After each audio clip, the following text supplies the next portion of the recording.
Welcome to Retrobot, the YouTube channel where we feed a friendly space robot a diet of pure nostalgia. We are here with my friend Don. He came up to bring me my Christmas present and to kind of co-host this Dinobot live stream. So Don,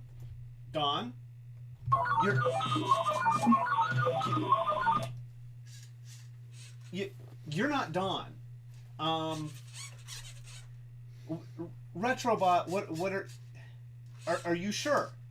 Okay, I guess Retrobot wants to take Dawn's place tonight. That's really cool, Retrobot. I'm glad that you're taking part. And oh, you brought a present?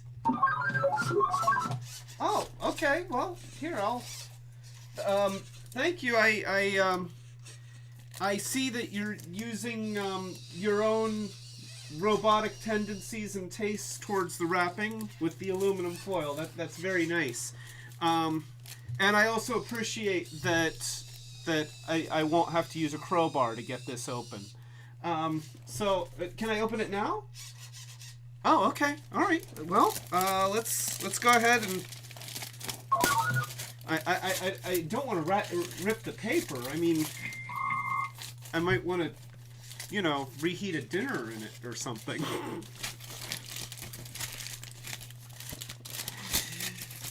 Just kidding. I appreciate the present. So what do we have here? Is it like nuts and bolts or anything? Like, oh. Wow, you really wrapped this. I'm sorry, I won't make fun. You did get, oh wow. Oh wow, this is, dude,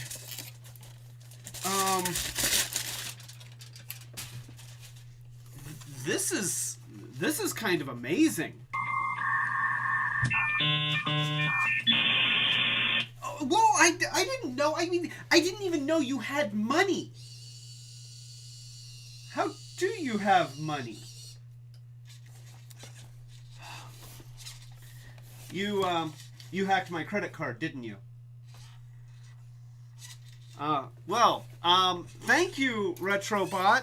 What we have here, this is a third-party company called Just Toys, and they did their own World's Smallest Dinobots series. This is a limited series. I think that only 500 of these, is that right? Yeah, 500 of these were made in this color. This is their black series. And the individual figures were available singly, but this box set, I think there was only 500. So, and here, let's just take a look. So, wow, Retrobot, this is amazing. Thank you. Thank you. So, let's go ahead and take a look. Well, before we dig in, can we welcome people?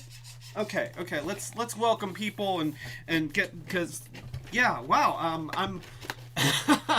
I'm a little shocked. This is amazing. Okay. So let us welcome people to the stream. We've got Kyoji, a toast to Kyoji.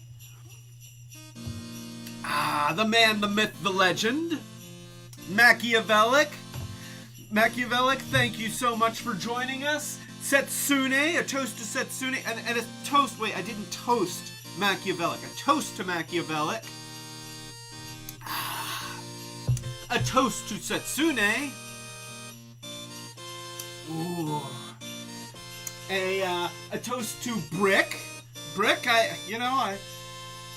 thank you for coming, even if it's only virtually. Cheeky boy! It's good to see you, cheeky boy. A toast to cheeky boy. And a toast to Sean Shago. Welcome back. And a toast to Nathan Fillion. Thank you for joining us. And a toast to Connie. And of course, a toast to you, Retrobot.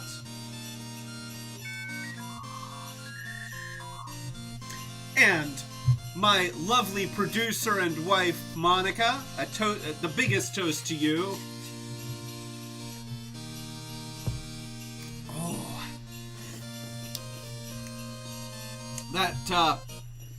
That may not just be Coke. Just saying. We'll pretend that it is, but it probably isn't. So, for those who don't know already, tonight is another Dinobots live stream, and this is what, our third? Is this our, yeah, this is our third, right? So we are excuse me. Too much toasting. So we are looking, at this point, we've already talked about Transformers Generation 1 Dinobots, and Transformers Generation 2 Dinobots, and other Transformers with the name Dinobot, but now we're moving ahead a little bit in the history of things. I guess I should also point this out. I'm jumping all over the place. I'm terribly disorganized. We do have a drinking word, and the word is me Grimlock. Well, just me Clay. When me say me must drink.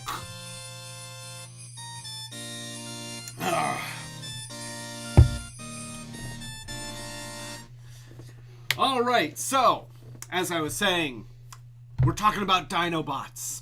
And we're going to start talking about all of these guys, but we got don't go away, don't go.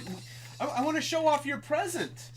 Thank you, thank you. So we have a set here of the world's smallest, which they're actually a lot larger than the Takara world's smallest, but they are miniature Gen 1 style Dinobots from a third-party company, and I'm gonna pull them out. I have not opened these yet,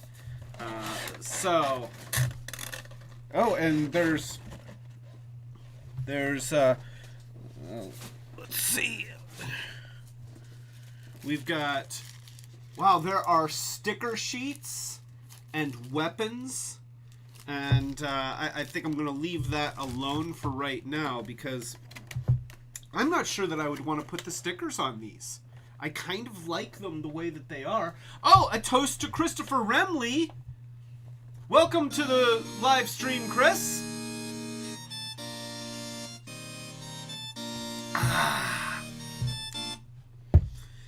So here we go. These are them. Let's go ahead and make a little space on the side camera.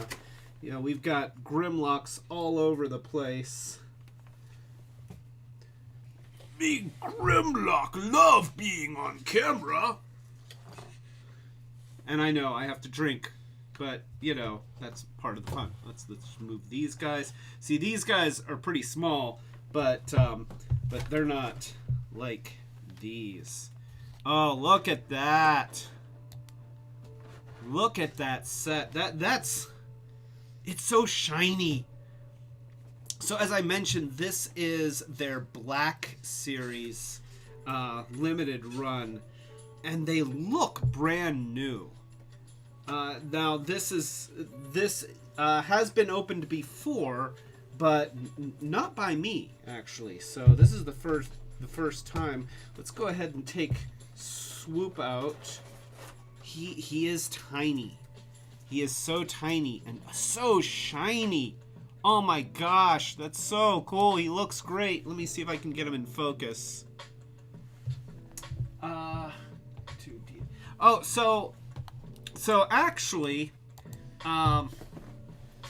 even though I know these are from you, Retrobot got these at D&E Collectibles here in Pittsburgh. It is a retro toy shop, and they have amazing stuff. And so if you ever get the chance, and no, they don't sponsor us or anything. It doesn't mean that they couldn't, though. You know, a little Ring ding. But yes, they sponsored the Toyapalooza show that we went to almost 2 years ago now. They used to happen, what, twice a year? Or it was in March. And it was this year? Yeah, okay. So it was it feels longer cuz it was right before everything shut down. And I have to say that I was feeling a little bit self-conscious about finding out that there was this pandemic thing happening right after we had just spent the weekend mashed into a building with hundreds of other people all getting our grubby little fingers on the same toys. So yeah, that was a little worrying.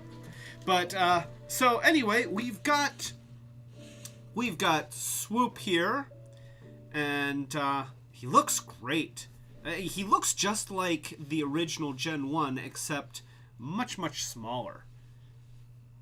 In fact, you know what? Hand me that Swoop. I know I wasn't going to use Swoop, but so here we go. So we've got a Gen 1 Swoop right here, and you can see the size comparison. So he is about half the size. Certainly not as tiny as World's Smallest, but just little. He's just a little guy. He's so little. He's a cute little Swoop. Okay, here I'm gonna set that aside. And oh, Tim Kangaroo is here. A toast to Tim Kangaroo. Welcome to the live stream.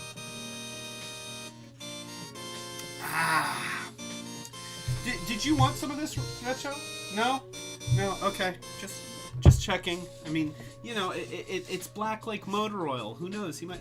I know you eat nostalgia. I get it. Okay. He's very temperamental. No, I didn't say anything. Don't tell him I said anything. So, all right. So here we go.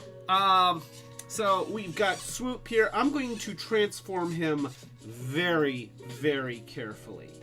So let's go ahead and let's start by getting a fingernail in here. I'm assuming that this one splits at the chest just like the original. Oh, it's so tiny and it's not new. So I want to be super careful. There we go. We're making headway here. Yeah. Ah, there we go. Okay, we have some purchase. And look, it even has that little wheel that the original had in it, which I never put out when I transformed him into to pterodactyl mode either, but it's there, and that way you can lay him on his belly and not scratch the paint on the chest.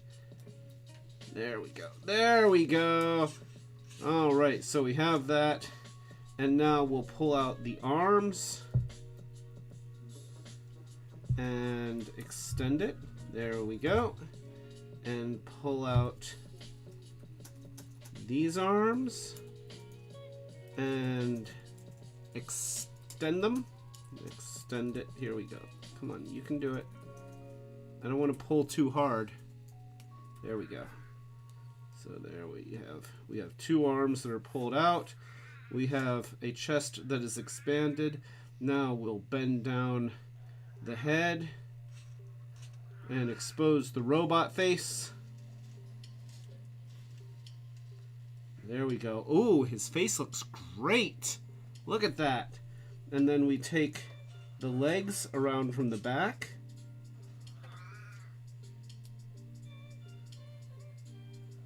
And flip out the foot. And then we'll do the other one.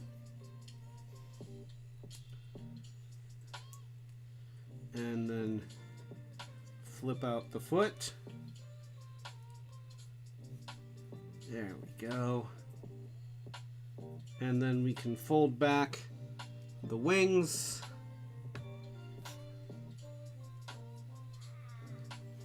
gosh, he looks amazing. He just looks amazing.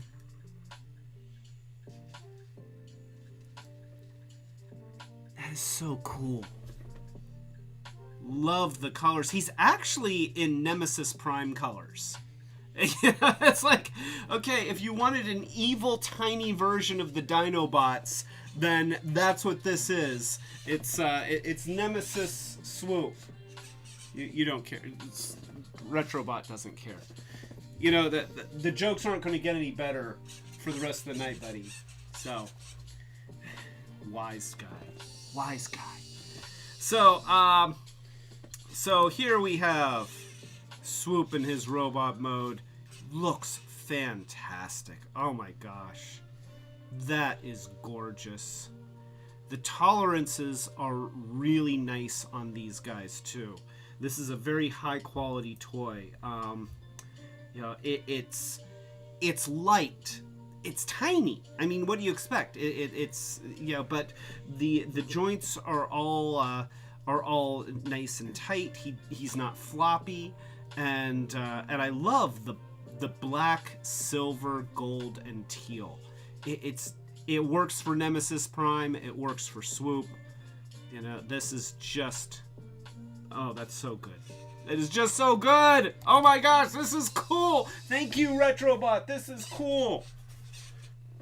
All right, so I'm going to set Swoop aside here, and let's go ahead and take a look at Sludge. So we got Sludge here, and just as you would expect, he looks like the original except in a beautiful black color scheme. I guess we can fold out the legs here. It's funny, when I put mine away, I put the legs up like this too. So here, we'll pull that out and do that. Oh, that's so nice. And oh, the gold is shiny and bright. So cute and so little and so neat looking. And Dudley says, wow. All right, let's go ahead and let's transform him, because I mean he's so super cool, and I kind of just want to keep showing him off here, but at the same time, look at that. I can see my reflection in here. Wow, that's so cool. Did you want to see him? You like? Yeah? Pretty cool, huh? See, you got good taste in toys. I knew he had good taste in toys. Yeah? Yeah? Okay. So, here we go. We've got we've got him in dinosaur mode. Let's go ahead and turn him into a robot. So, just like the real one, we are going to flip out the arms, the forearms, as it were. And this is even hard to do on the larger version. Getting a fingernail in here to try and flip out that fist is tricky. Let's do maybe. Yeah, there's not a whole lot to grab onto. Let me try moving that out of the way. Ah, there we go. Okay, so I got a fist. There we go. And then the other fist. Turn that around. There we go. And we're just going to put the fist up like this. We're going to split the tail. So, see, this is bad. Why it's bad that I bite my fingernails, because fingernails would be really useful right now, and mine are really bad. Okay, there we go. And of course, we can put the legs back up in their little cubbies. So fold up the foot, snap this in. They're spring-loaded, so they snap right in. And then fold the tail up and around. And now you just kind of push. So you're going to push from down here and swing the legs up and around. There we go. And see, there's just a little bit of play in there where you can kind of pull from the back, give it a little bit of clearance. And then we have robot legs. You split the hips just like that. And then fold those down like that. And so there we go. We have the lower half transformed. Now we can take the dinosaur neck, fold it around like that, and then open the back to create robot wings. And there he is. Oh, I wonder if his little door opens. Tell me. Oh, his little door opens! His little door opens! Wait, it sort of opens. Except that... Okay. It barely opens. It kind of creates an air gap. Okay, so if you trap somebody inside there, they won't suffocate. Boy. Oh, and we wanna swivel at the waist. So there we go.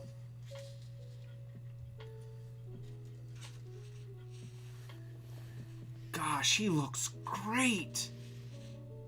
Holy man. I mean, that's just phenomenal. What a beautiful, beautiful toy. Just look at him. The Dinobots have always been a really, really nice looking set of toys. But this interpretation really does just push that to the limits. It looks so good. Yeah. What do you think, Retro? Yeah? Huh? That's right. Oh boy. You know, I could... Okay, you know what? I'm just going to shut down the live stream and I'm going to play with these for the rest of the night. You know, we're fine. I'm not going to do that. So,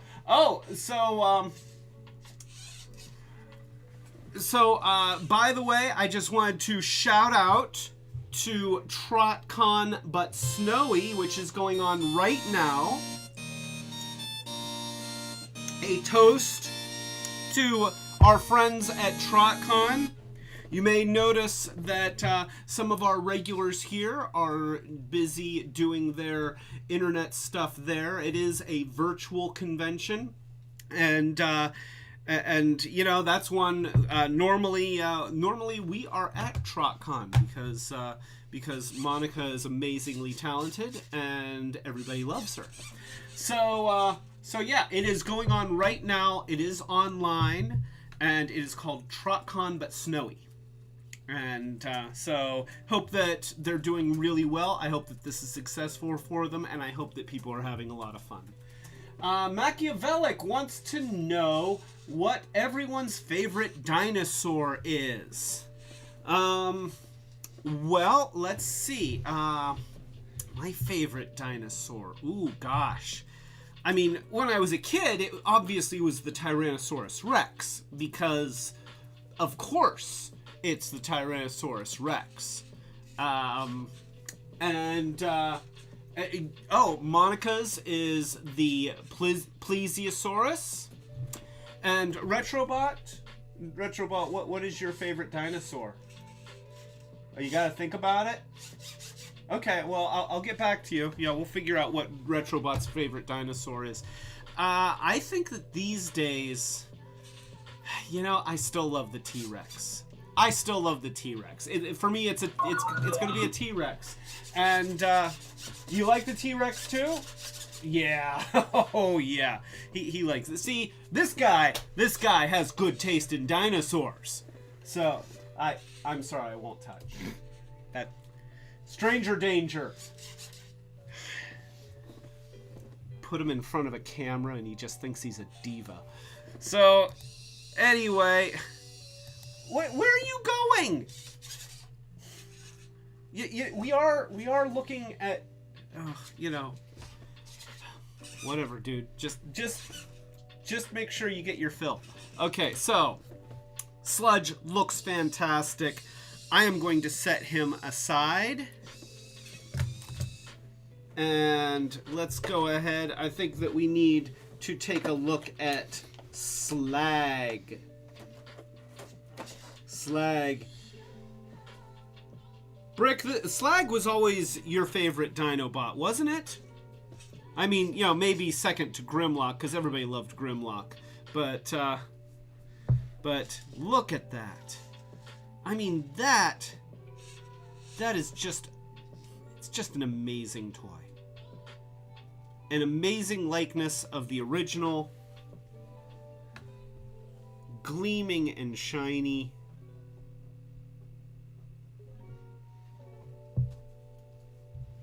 So cool. Just so cool. I mean, look at those horns. Yeah. Yeah, this is something special. This is just something special. And so little. It's just so little. Here, let me go ahead and show them here. So, you know, that's side-by-side comparison. You know, that. So, again, about 50% scale. Brick says, yep, he was my first Transformer. Oh, okay, so I think that Brick has spoken. Slag was his favorite. That's a good choice for a first Transformer. My first actual Transformer was Windcharger. My dad took me to the store and he said, you know, that he'd get me one, and they had the little packs with the mini cars and a mini spy, and I got one of those. And you know, sure, I probably would have liked to have gotten one of the bigger ones, but I knew that my family was kind of low on money, so I was trying to be merciful. So. So, oh, and Osaka Jack is here! Welcome, Osaka Jack! A toast to Osaka Jack! Here you go. No. Here, let me just put it right there. There we go. Yeah. Oh, yeah? Yeah. Oh, that's good. Oh, yeah. Okay. Yeah. Retrobot gets to toast too.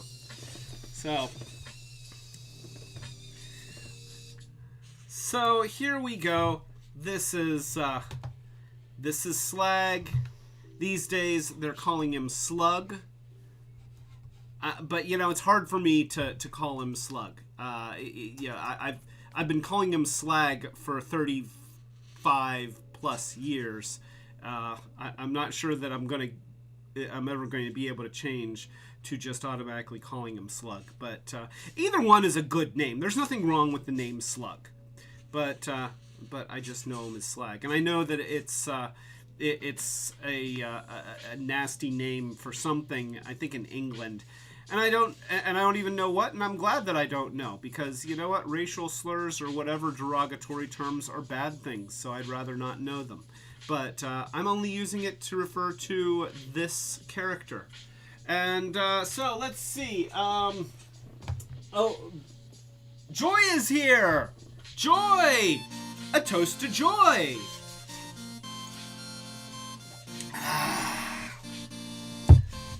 Yeah. Joy. So here we go. We are going to transform Slag, and I guess I'll go to the other camera. So, oh, it appears that the arms in this one are hollow, so there aren't going to be. Oh, you know what? I wonder if there used to be fists, because there is a knockout here for a fist, or maybe it's an add-on part. I haven't looked in the add-on parts. I bet that they didn't do the slidey outy thing for this, and they just have add-on fists.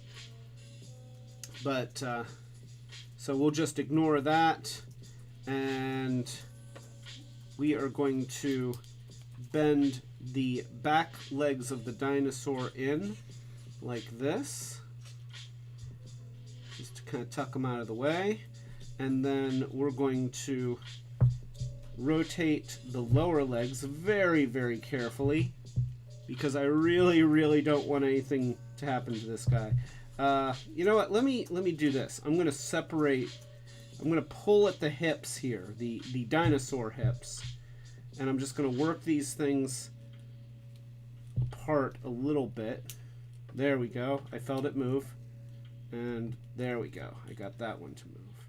And so now I can get the tail out of the way, maybe. There we go. So we'll get the tail up there. And now I should be able to rotate the leg around. And then I'll rotate that one around. And now I can open the mouth. I can kind of keep the horns out of the way. Open the back panels to make robot wings. And I guess technically you're kind of supposed to do this. I never did, because the tails on all of my swoops were always kind of floppy, and they're always a little bit back heavy anyway. So I would just kind of use the tail to give it some support. But his joints are so nice and tight. Gosh, he looks good. I mean, he is so shiny. It is hard for the camera to see all the detail because everything is a reflection. But he just looks great. Oh, and a toast to Angry Viking. Angry Viking is here. Welcome to the live stream.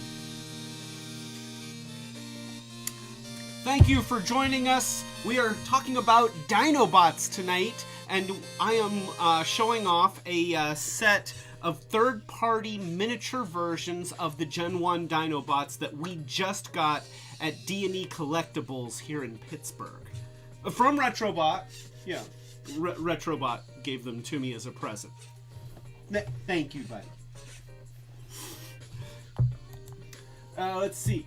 And so, Joy says that she loves the new robot. Huh?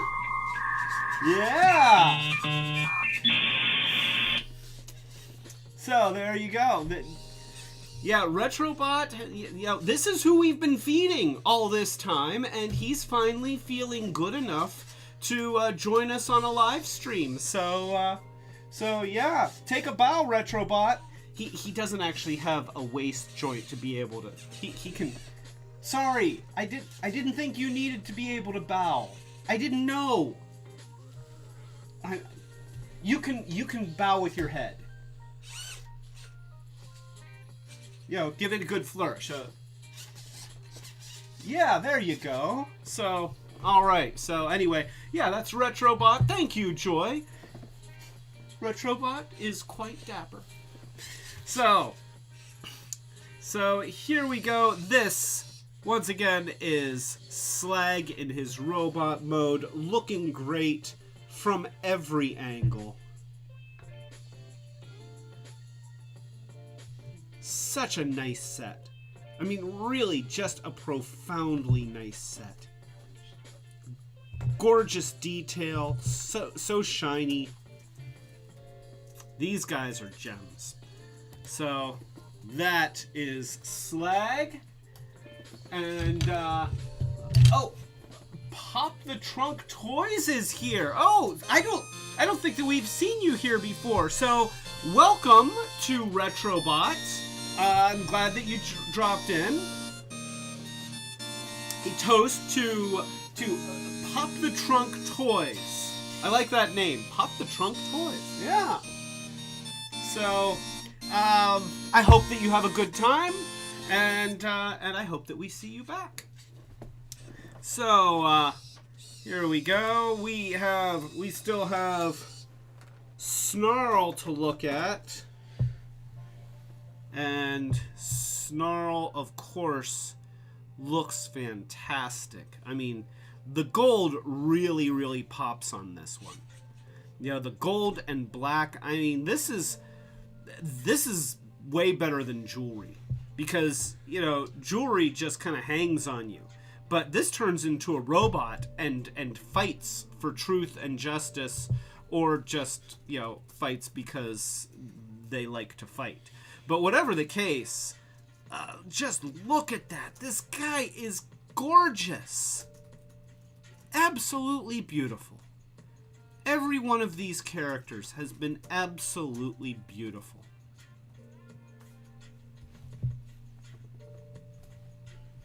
Oh, and so Pop the Trunk Toys says, that is one cool robot. I'm new here, but I love your vids. Well, thank you, Pop the Trunk. That's awesome. I'm glad that you stopped by, and I hope that you continue to stop by. And thank you for props on Retrobot. He appreciates the compliments, don't you, buddy? Yeah, of course he does. This is Snarl, by the way. Yeah? Huh? He's not as cool as you are, but he's pretty cool. No! I wasn't being sarcastic. No, seriously. I mean, these toys are very, very cool, but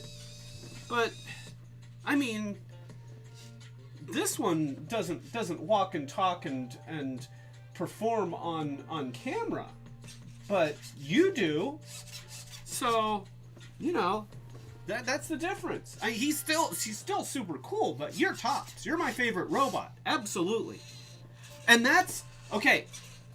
You're my favorite robot, and that includes compared to Masterpiece Optimus Prime. That's right. I said it. I stand by it.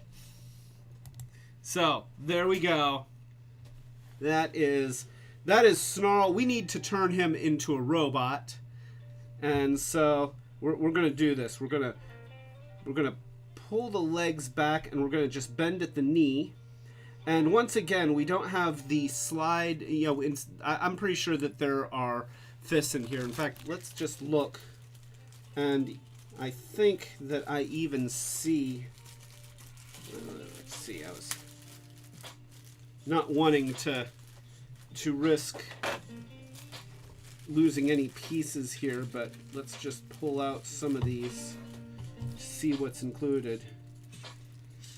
So this looks like Swoop's stuff, so we don't need that one. That I'm not sure which one that goes to. This is select. Okay, so there we go. You see that right there? That is a robot fist. So they do come with robot fists that can get pegged in. There is no way that I'm taking those out of those sealed baggies. That is just not going to happen. No. Right? Here, you want to hold on to these for me? Okay. Here, you just keep those and don't digest them. All right? Only digest the nostalgia. Okay? All right, good. We're good. So, yeah, let's go ahead and continue transforming Snarl here. And we're going to just put the arms up like this. And we're going to take these front legs, and now I believe they should be, yes, they do slide out, and then we give them a little bit of a bend, and we just tuck them into that recess and then press in. Now, of course, the larger version, the Takara version, Hasbro version, is spring-loaded. This one is not. It's fine either way. It really works fine either way. And there we go. And then we're going to very, very carefully try and split the head.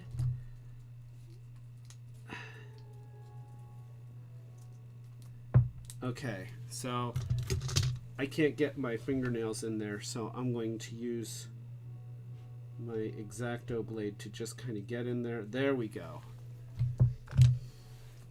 And then we'll just do that. And now you can pull this out, and we have to kind of pull the legs out sideways. And do that before you try to swing the legs around, because if not, this hip joint will prevent the legs from being able to move out. So we do that, and then we collapse that so we have a lower half of a robot here. And then oh, see, that just comes out here, and I don't want it to come out, so I guess you can remove it for robot mode, but I don't really need to remove it. So here, I'm going to take those down, just like that. We're going to split the tail, and there we go. And then this is my favorite part of this transform. The way that this rack of dinosaur plates swings up to reveal the head, and then we can flip up the head, which the hinge is kind of tight. So let me just, there we go. Maybe. Let me go ahead and get a closer look, because I have to be so careful. It seems like it's caught a little bit. Let me move this up and see if I can do it this way. Gosh.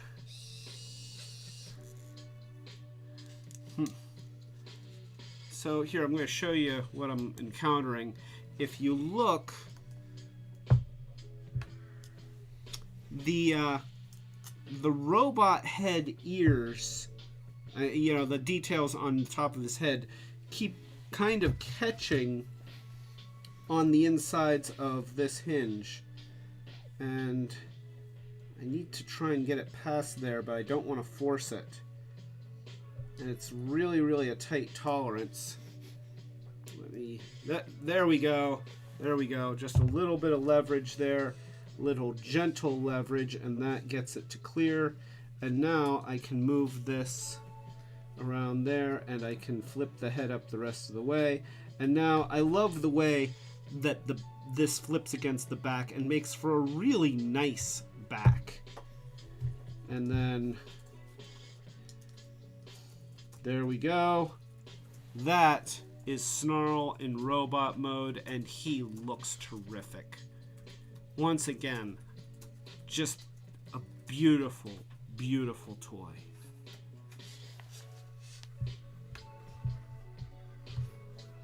Look at that. Just gleaming. Oh, it's so cool. It's just so cool. Oh, I wonder if this little door opens. Okay, the little door does not open. It's a separate piece, but it doesn't open. So let's see. So Osaka Jack says the leg transform reminds me of Ravage, and it really is. It is very similar to the way that that Ravage, you know, his legs always just kind of nested in. I always liked that about Ravage. He was my favorite cassette of all of them. And Pop the Trunk says, what kind of Dinobots are those? They are really cool. So these are a series that we just got. They are a third-party company named Just Toys.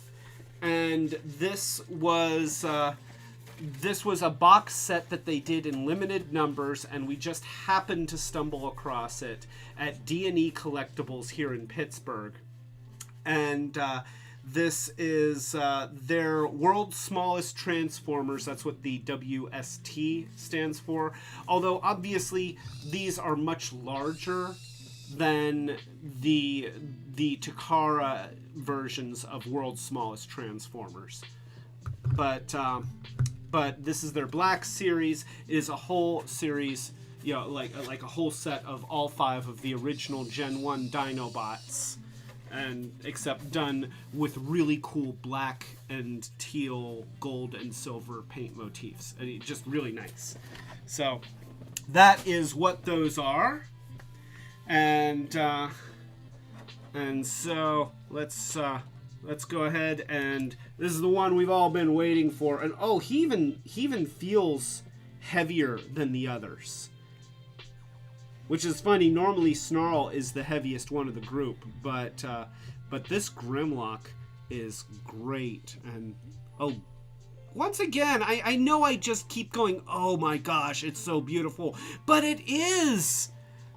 You know, I just can't stop just kind of pausing in awe of how neat these things look. Exactly.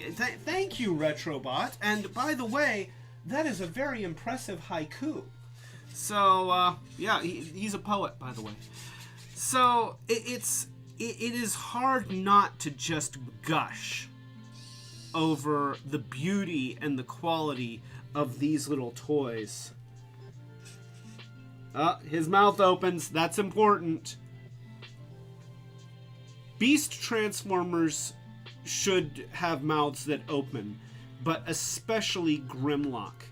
You know, if he's going to turn into a dinosaur, that dinosaur should be able to bite. And so, yeah, this is Grimlock in all of his dinosaur goodness. From every angle, he looks fantastic. Just every angle. So let's go ahead and show his robot mode. I'm going to close the mouth. I'm going to try, and there we go. Get the legs to open. And then we're going to pivot around the legs here. And then we're going to swing the dinosaur head around the back. We're going to open the chest. There we go. Just like that. And then the robot chest swings up. And then now see, we don't have to add fists with him. He transforms exactly like the original.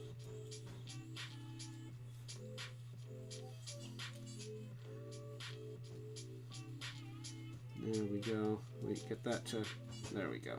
Get it to lock in place. And now we'll do the splits.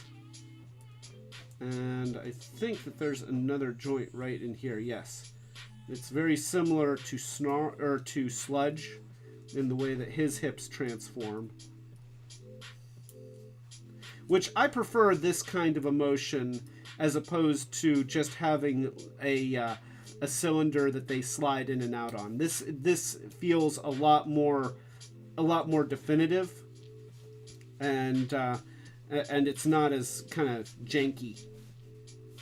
So that is Grimlock in his robot mode, and he just looks fantastic. Absolutely fantastic. This is him in multiple views.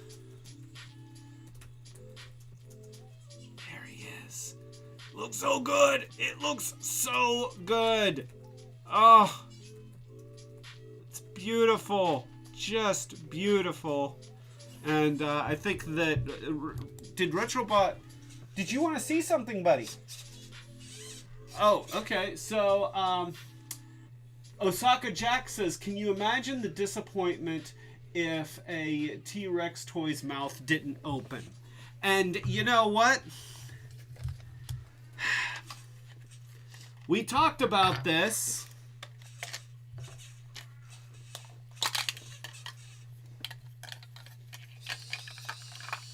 So this is Pretender Classic Grimlock from the Gen 1 line.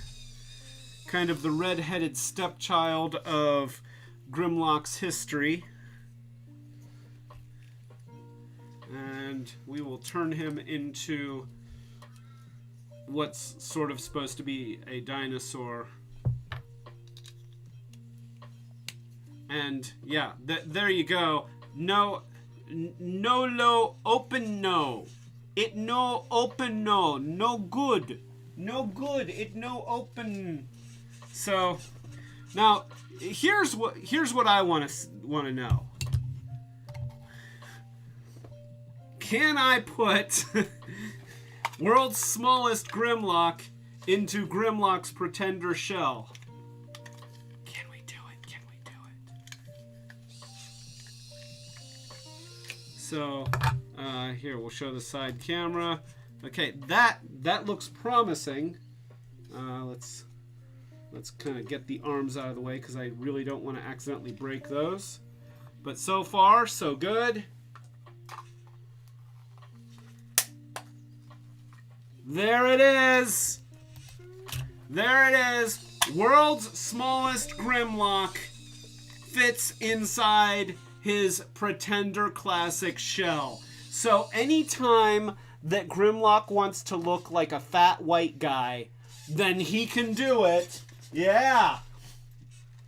So I feel like this is kind of a disservice to this beautiful toy, so I'm going to take him out of here. But it's important to know that it can be done, not that it should be done. You know, sometimes you spent so long trying to find out if you could do something, you didn't stop to know if you should do something. Me Grimlock just quote Jurassic Park.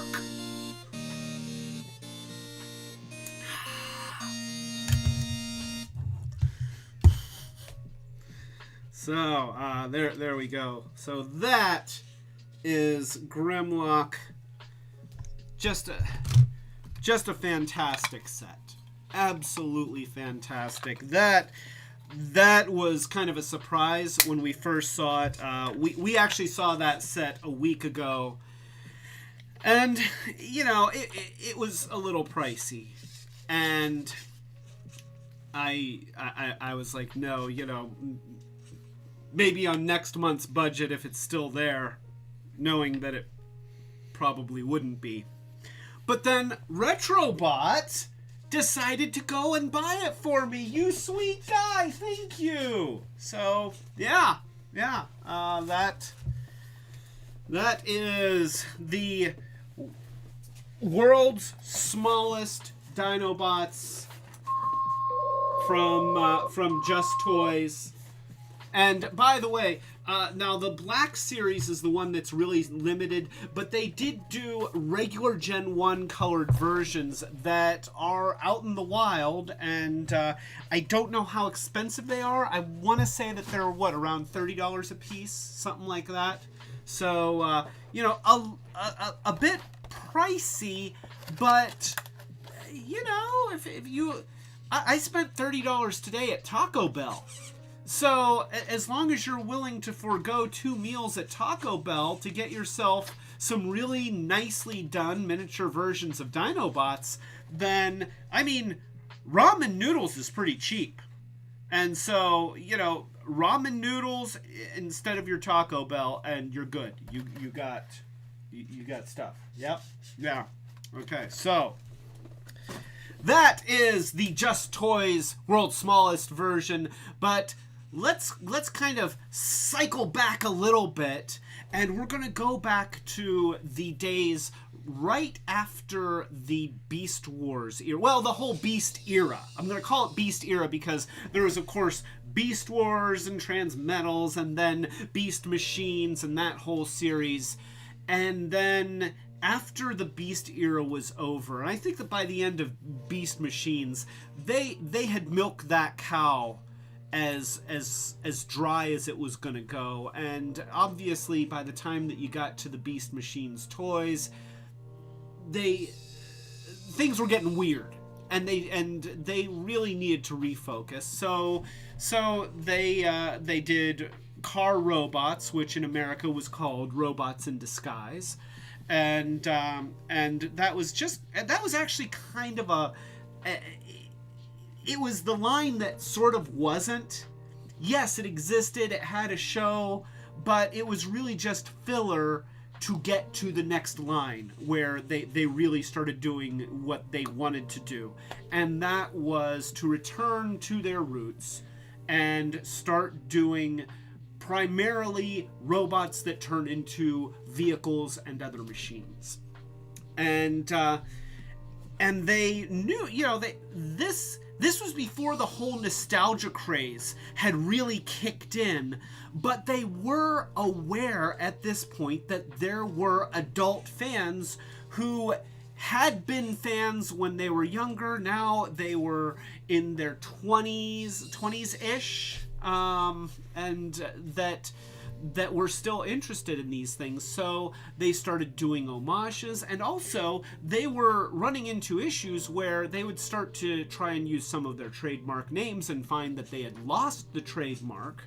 So you started seeing them haphazardly naming guys with Gen 1 names, even though the character had absolutely nothing to do with that name or even what it meant. But in that whole time, what we did see was we saw the first return to Grimlock as a Tyrannosaurus, as a mechanical Tyrannosaurus. And so right around 2006, this is after the Armada series. This is actually probably after Cybertron at that point. They came out with the Transformers Classics line, which is what morphed into Transformers Generations. And there we got this guy, Transformers Classics Grimlock. And this is a neat design. It's got its pluses and its minuses.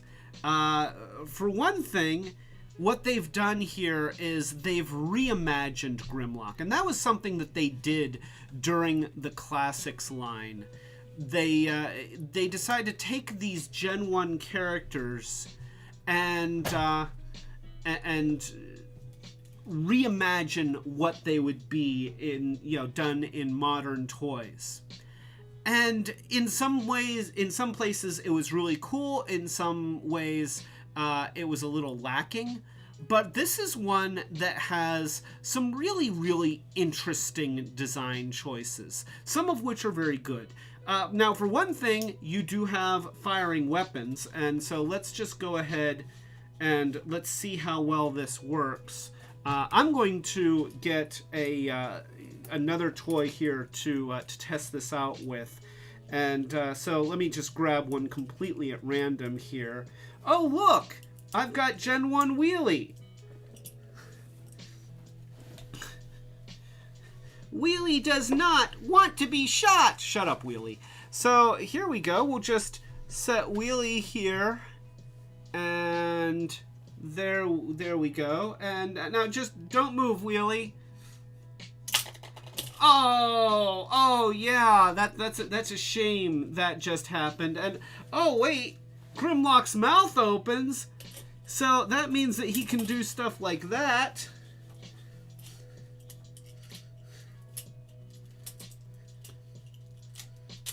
Wait, here. We're going to do this.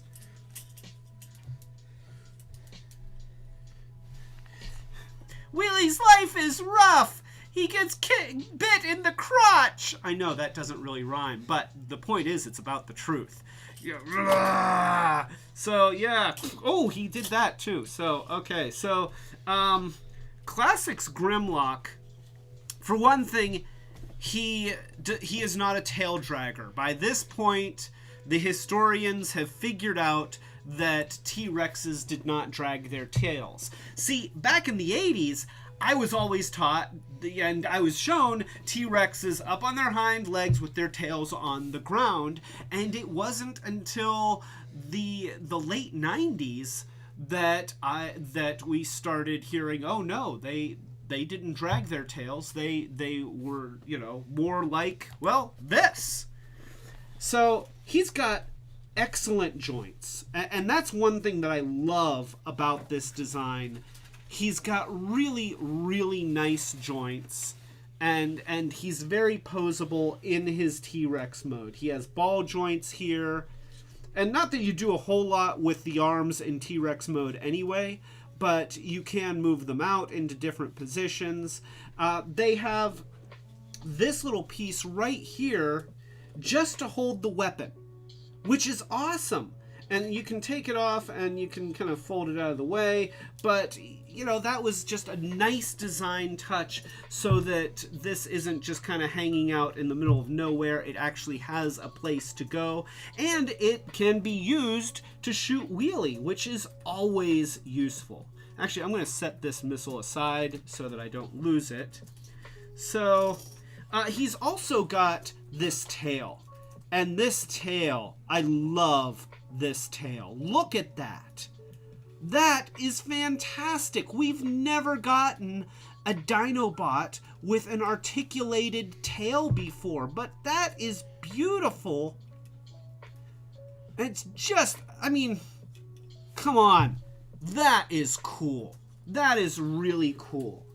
He can get into dynamic positions because the fact that his arms have so many joints give his legs all these joints, and they gave him nice big wide feet that allow him to get into wide stances and keep his balance regardless of whether you have him upright like this in a more 80s style pose. Me Grimlock stand on hind legs. And of course that means that me Clay have to drink the last of this delicious boozy cola. Oh, okay. So, he's got light piping in the dinosaur eyes. No! Jeez, no!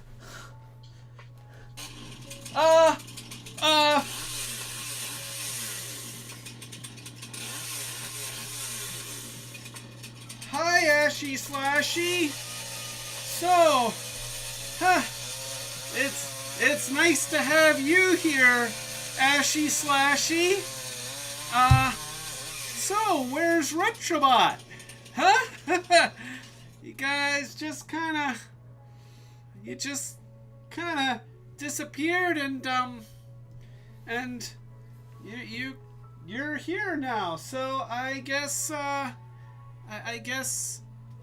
you're my co-host now. No! So, it's Ashy Slashy. Anyway, so this is I'm hoping he doesn't come back. So we've got tremendous posability here, and that's one of the best things about this figure. He looks great. The light piping in his eyes really, really works well. Look at that. Look at that. That is fantastic. You know, they gave him a lot of optics up here. It looks awesome. It's a neat design. That's another thing. It's just a really neat looking dinosaur. So I have to say, if you missed out on, now obviously this isn't a replacement for a Gen 1 Grimlock, but in terms of playability, it's got all of it. When you want a robot dinosaur that can attack, that can bite, that can claw, that can stomp, this is your toy. And it's very well built. It's very solid. The joints are nice. It's really, really good. Now, of course, it is a Transformer. It has a robot mode. So, before I move on, Machiavellic says that Grimlock is the most Zoids-looking Grimlock I have ever seen. And yes, I will I will absolutely grant you you're right, this looks like a Zoid. But Zoids are freaking cool.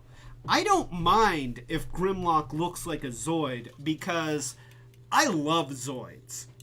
I remember when Zoids were far less developed. When I was a kid, I remember there was like an elephant Zoid, which I had the little elephant Zoid. There was also a T-Rex Zoid, which that one wasn't like this. It was an upright and with peg legs, but they had little wind-up motors, and then they evolved into stuff like this.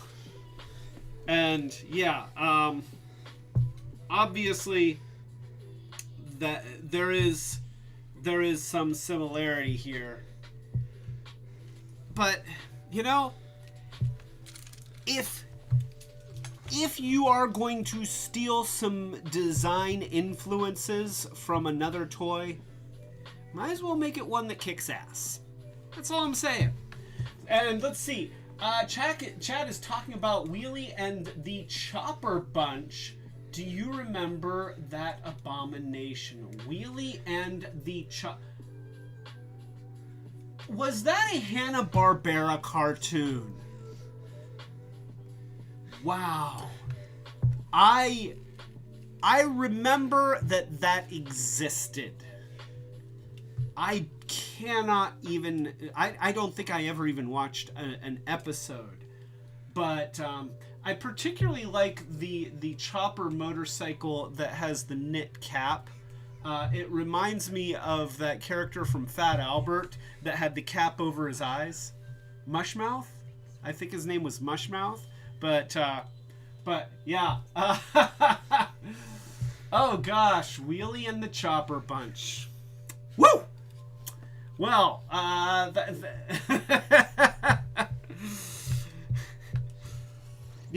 we obviously picked the wrong topic. We should have gotten toys from Wheelie and the Chopper Bunch. And look, we have Wheelie. Wheelie's not at lunch. He wants the Chopper Bunch. Shut up, Wheelie. So yeah, he's got a great dinosaur mode. It's extremely playable.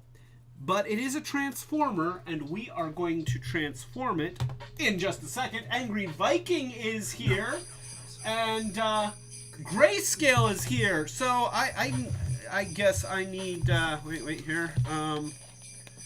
Here we go. There we go. We'll have a little bit of that. So a toast to Grayscale.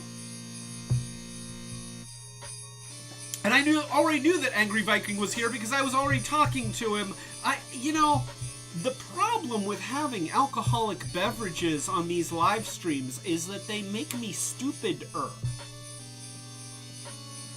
So yeah, there we go. Let's booze me, producer. I'm going to pay for that comment later. Just so that you know. So let's go ahead and let's transform him. I'm going to go ahead and do this on the main camera just because it's easier when I do it that way. I don't have to lean over and stuff. So with this guy, they went in a different direction. Grimlock's original mode has been aped many times over in subsequent designs. But this is one that they very specifically tried to do something different. And I respect that, even if it has its issues. So you're going to split the head in this one. And then you're going to tip the body forward. And then you're going to straighten out the legs. And then you're going to open the mouth all the way. There you go, to make feet. And the arms, the dinosaur arms, you can just kind of put down by the side. And okay, we have more mystery cola. And so now we're going to pull this dino leg away from the side. And while we're at it, we can actually also flip this little tab up. And that's just going to pull this back. Now, we got to talk about something here. You see, this toy was designed so that... You've heard me talk about this before. The tail comes off, and then Grimlock can hold it as a weapon. I guess it's like a whip type thing, a big, heavy, tail-looking whip. And while it's all well and good that they created this feature, if Grimlock is in robot mode and he is using his tail whip to whip somebody, and let's just say the tail whip, he drops it, it gets shot out of his hand or something like that, and then he transforms into a dinosaur. Now the dinosaur has no butt, no back end, and it's not just like, oh, he's missing some of his back end. Let me go back a few steps. So,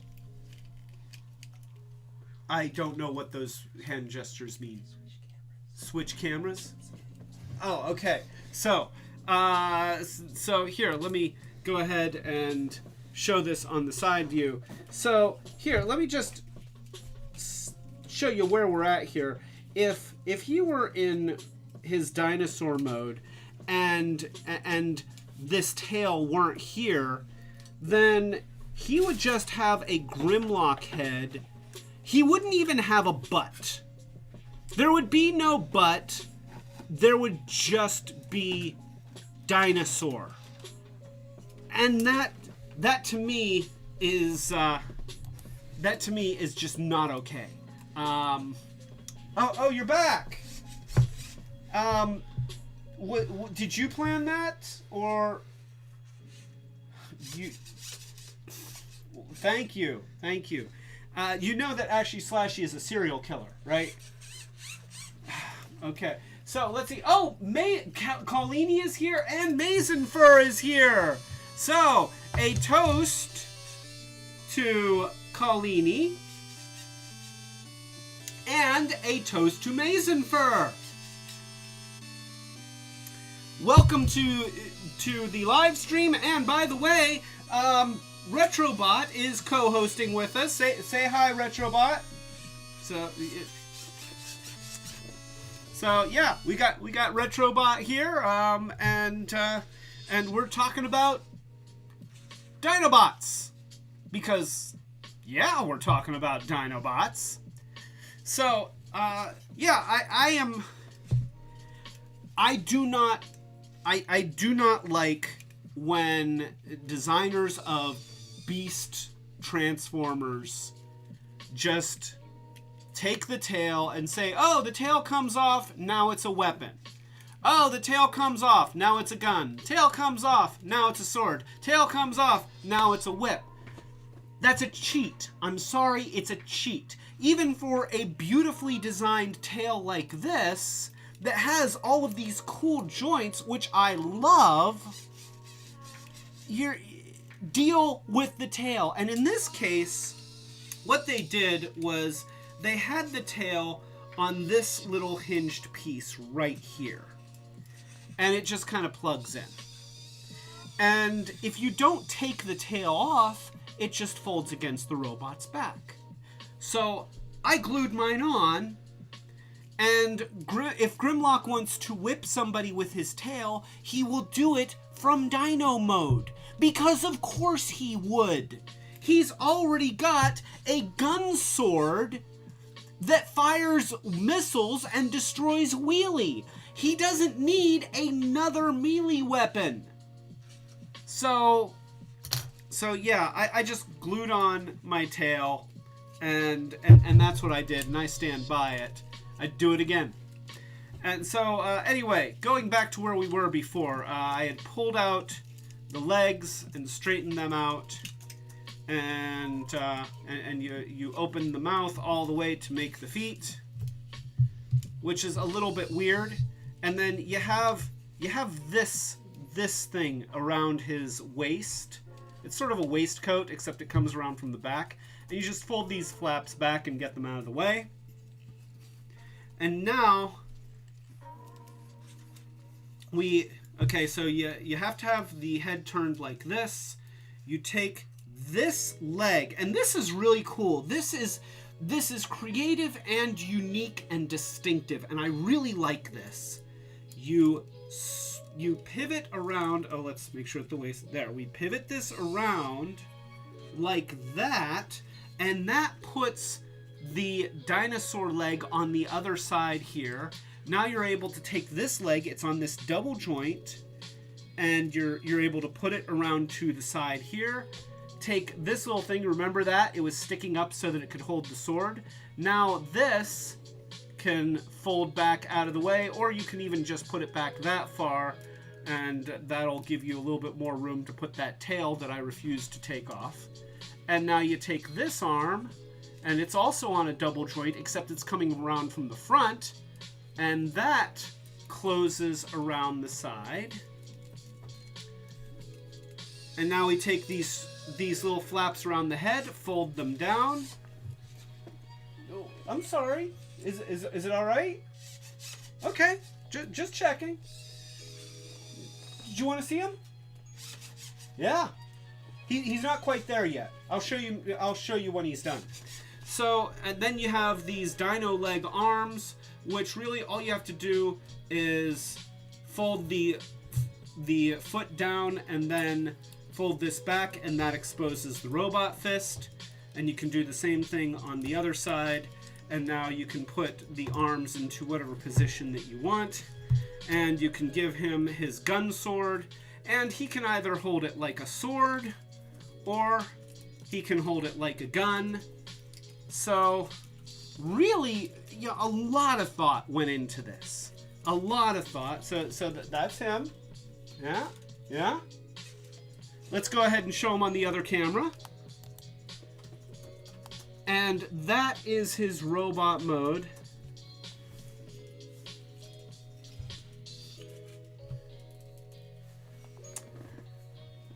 And there's things that I like about it, and then there's things that I don't. He's got light piping in the back of the head, which works really, really well. I love the design of the chest. It's unique. It's still very Grimlock looking, but it's kind of it's a very new take on Grimlock. Obviously, he's got these big, tough, beefy arms that are fully posable, and they look great. With the tail just hanging off of the back, I am fine with that. He used to have a dinosaur head hanging off of his back, so I don't mind the kibble. It really doesn't bother me. You can actually flip this down, so that doesn't need to even be there. So we have that. The place where this design gets a little janky is obviously the legs. He looks like, and I saw this on the wiki article, but it's accurate. He looks like he's wearing high-heeled go-go boots. I mean, the fact that the dinosaur body is so wide up here, and then it gets really narrow, and then the mouth doesn't, like, the head doesn't go flat to make the foot. It just kind of comes down at an angle, so he's on the tips of the dino teeth. It's just a little awkward. The thighs are very short, so you can get into poses, but the poses are a little bit limited. That being said, he's tremendously stable. I can put him into whatever pose I want, and he will hold that position because he his feet are nice and wide, and he's got a good stance, and he's got good hip joints. So there's still a lot of fantastic play value in this toy. And I have to say that even with the awkwardness of the Go-Go Boots legs, he still makes a fantastic figure, and I think that he is well deserving of the name Grimlock. He's really awesome.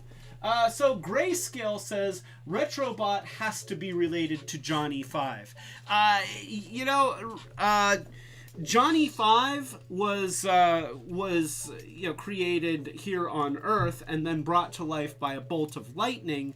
Retrobot is an alien, and he crashed on this planet, and then I had to repair rebuild his body in order to save his life. Poor little guy. And and we've been friends ever since.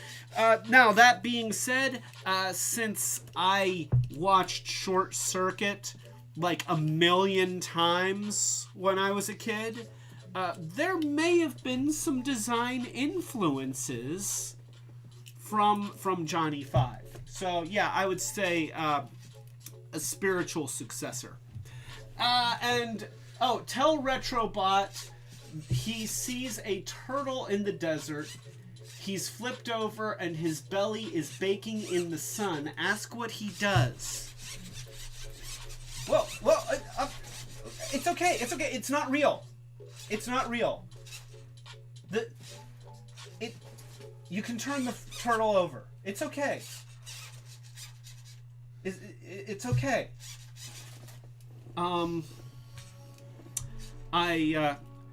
I don't think that we should ask Retrobot too many philosophical questions. You okay with that? Okay. So, and Osaka Jack says, "Hey, Laser Lips, your mama was a snowblower." That's good robot humor. That is good So anyway, going back to classic. Oh, wait, I'm getting a message from my producer. Mazenfur wants to know what Retrobot consumes. Well, it just so happens that Retrobot consumes nostalgia. It's the weirdest thing. I know, you'd think that it'd be electricity or oil or something like that. No. He lives on nostalgia. That's why we've been doing these live streams. All of you guys joining in, that feeds him and keeps him alive. Yeah. Space is weird. That's all I can say. Yeah. So anyway, that is Classics Grimlock. I would say overall, I really like this toy. And of course, if you don't like the tail feature, you don't have to take it off. You don't have to be as extreme as I was and glue it on there. You could just not take it off. But you know, I can't leave well enough alone. I glued mine on, and I don't regret it. I actually like them better without it being able to come off. And I like the robot mode, even with the Go-Go Boots. I think that he looks great. He's tremendously playworthy. And that's, you know, at the end of the day, that's got to be the hallmark of a great toy. Is it fun to play with? You know, even if it's funny looking, or even if you feel like it doesn't look like the character that it's supposed to be, or you don't like the colors or whatever, but is it fun? And this guy is tremendously fun. And if you don't have him in your collection, I don't know how much he is on eBay, but you know what? You probably wouldn't be disappointed if you picked him up, especially if you can get over the weird dinosaur head feet. So, let's just set him aside. Oh, and Pop the Trunk Toys has to leave. Well, I hope you had good time, Pop the Trunk Toys. Everybody say goodbye to Pop the Trunk Toys, and let's give Pop the Trunk a toast. And we really hope that we get to see you again. Thank you for joining us tonight.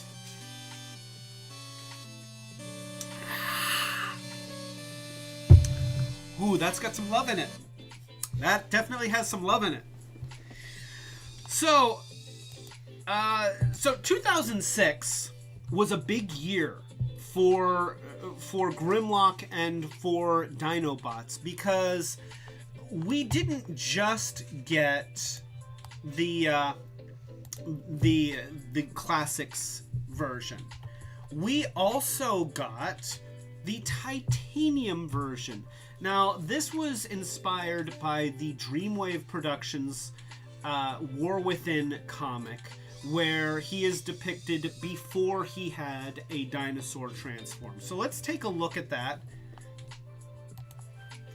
And that is this vehicle right here, which you can see it kind of looks cool until what the hell? I mean, what the hell? And by the way, is something supposed to go in there? There's this hole, and it's just a hole. It's just a hole. I feel like, wait a minute here, maybe we can put another little dinosaur in there. I don't know. There should be there. Okay, now he can pilot. This is obviously a robot laying down on his belly. You know, it looks good from there.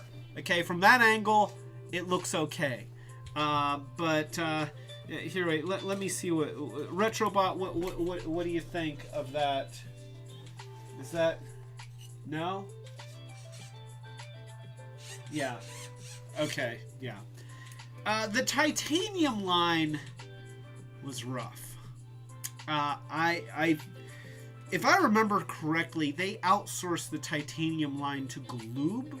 Wasn't it Galoob? I'm not sure. Don't quote me on that, but I want to say that it was Galoob. And you know what? Kyoji, you always know this stuff. So if I'm wrong about that, please let me know. And it seemed like it took them a long time to figure out how to make Transformers with cast metal parts that turned into posable robots from some kind of vehicle mode. And this I guess maybe it's like a truck tank, but I don't think it's supposed to be a truck. I don't know what this is. It's not a very good vehicle mode. That's the bottom line. It's just not a very good vehicle mode. The transform is not too difficult though.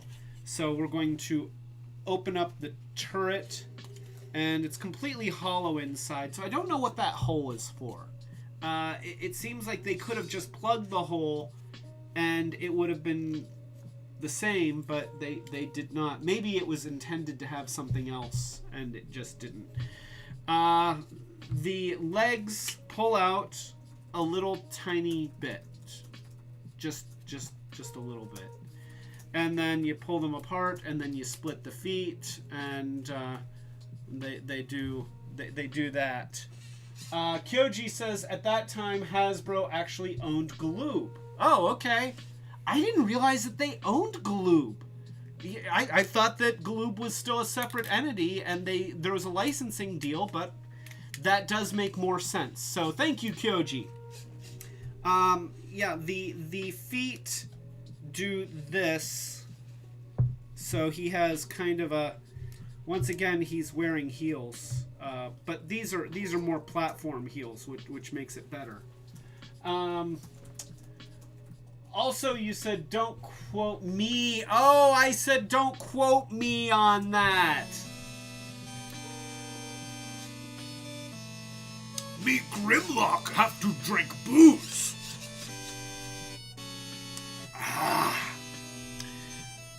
Here you go, pal.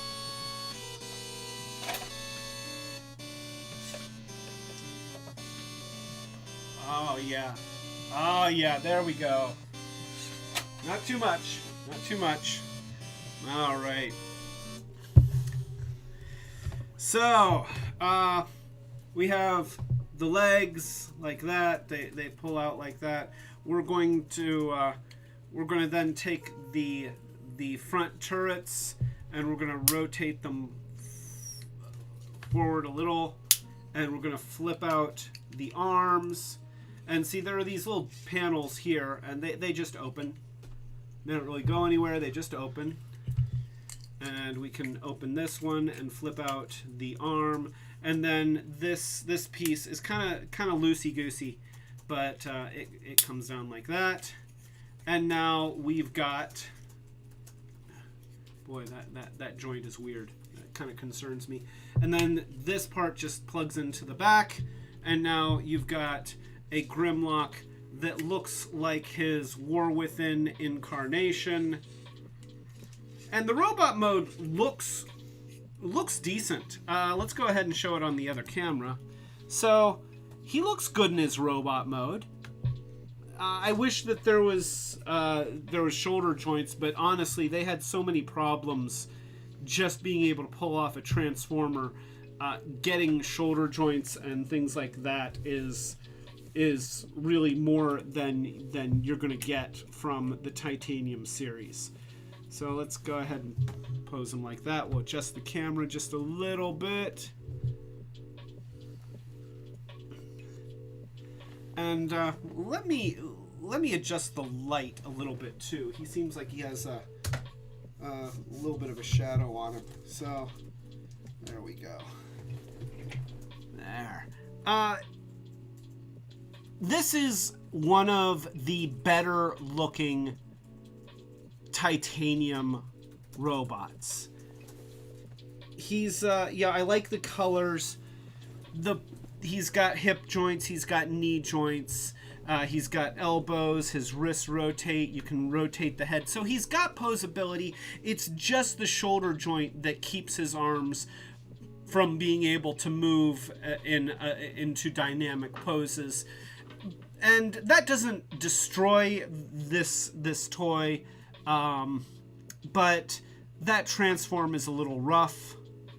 And, it's one of those things where the Titanium series, I think, was a response to lots of people kind of lamenting, I think that, here, these treads on the legs turn around, which makes a huge difference.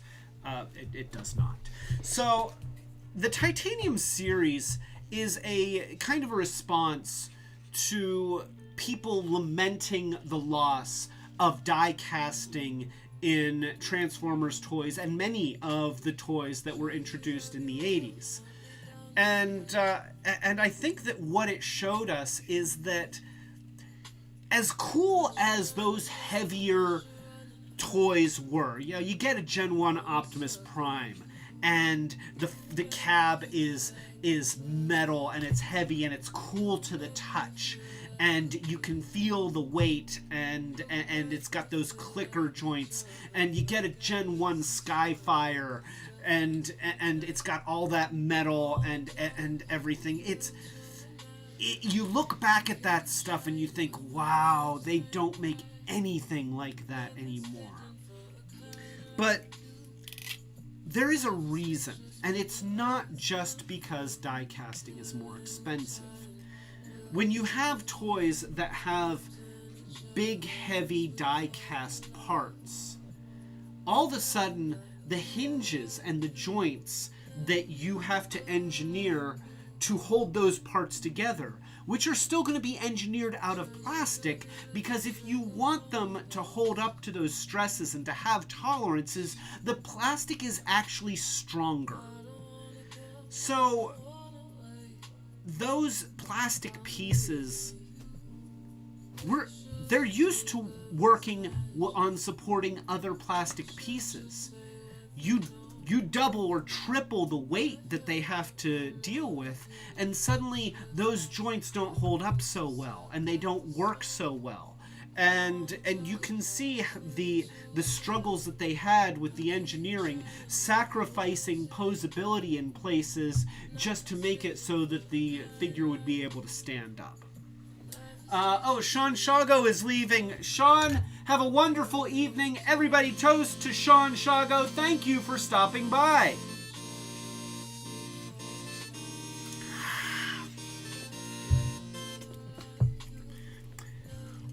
And we are getting another message from my producer.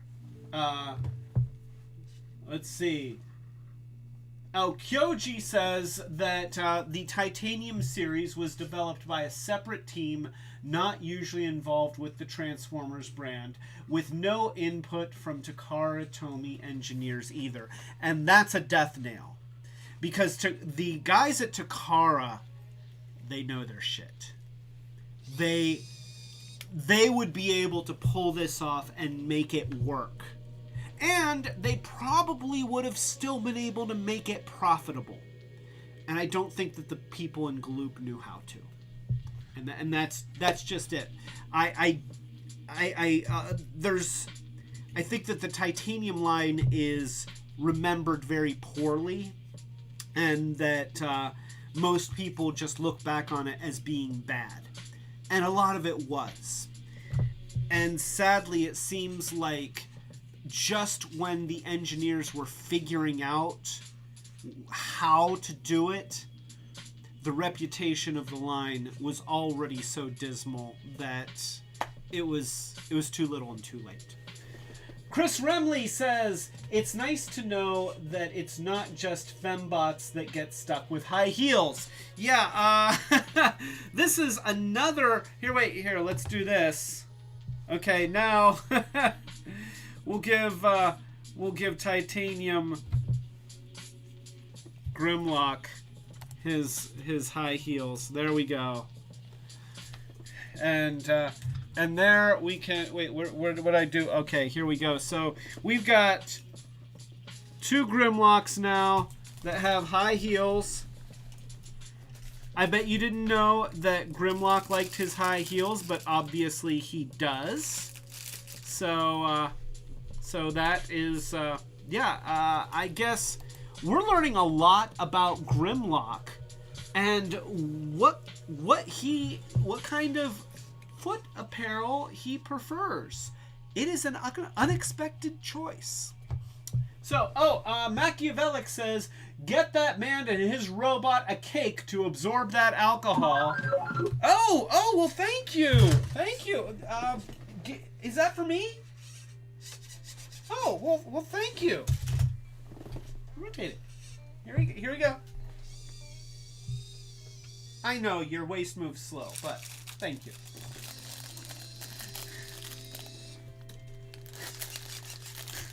All right. Yeah. You know what? Yes. Get this man a cake to absorb that alcohol. There we go. Oh, thank you. You want some of that? Oh, okay. Here, can you throw this away for me? Oh, there we go. Thanks. You're a buddy. Well, Joy wants to know if his chest is a VCR rewinder. Originally, yes. Yes, it was a VHS cassette rewinder. And now, it's a general input information reading device / garbage can.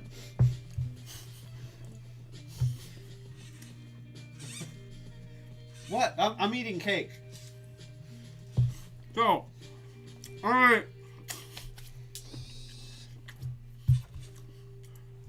The Hostess. That's where it's at. I'm just telling you. Hostess is where it's at. I understand that there's other companies. I'm looking at you, Little Debbie. But honestly, Little Debbie is eating a Hostess cake right now. Oh, all right. So,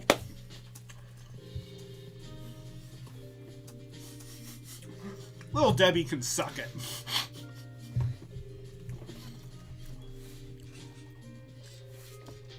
So that is not the only thing that was happening in 2006. Let's see. So, also in 2006, wait here, yes. So we had, so Hasbro obviously knew, and you know, with Dreamwave and their reintroduction of the Transformers to comic books, I feel like that's where the nostalgia craze for Transformers really came into the forefront. I think it was always there. You know, like fans like me never stopped loving Transformers. I wasn't into Beast Wars when it came out because I've admitted this before, I was a truck not monkey guy. But even after, you know, a few years later, when I got to watch the series as a whole, I realized that it was amazing. And when I finally got to have lots of toys, because my beautiful, loving wife got me a crap ton of the Beast Wars toys, I realized just how fantastically designed they really were.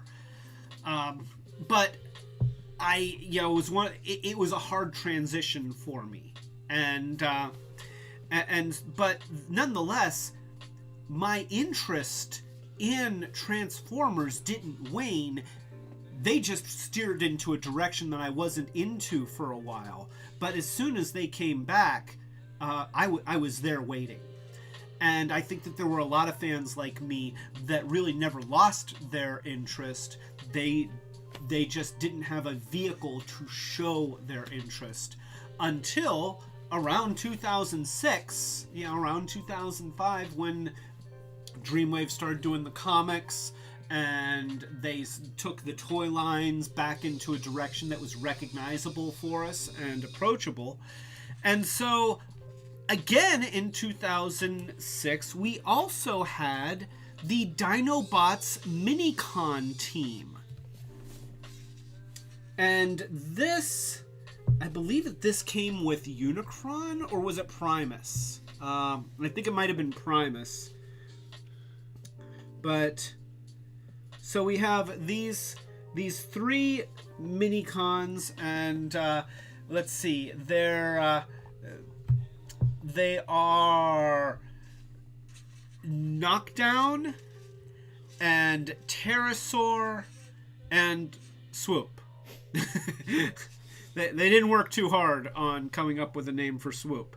And so, even though this was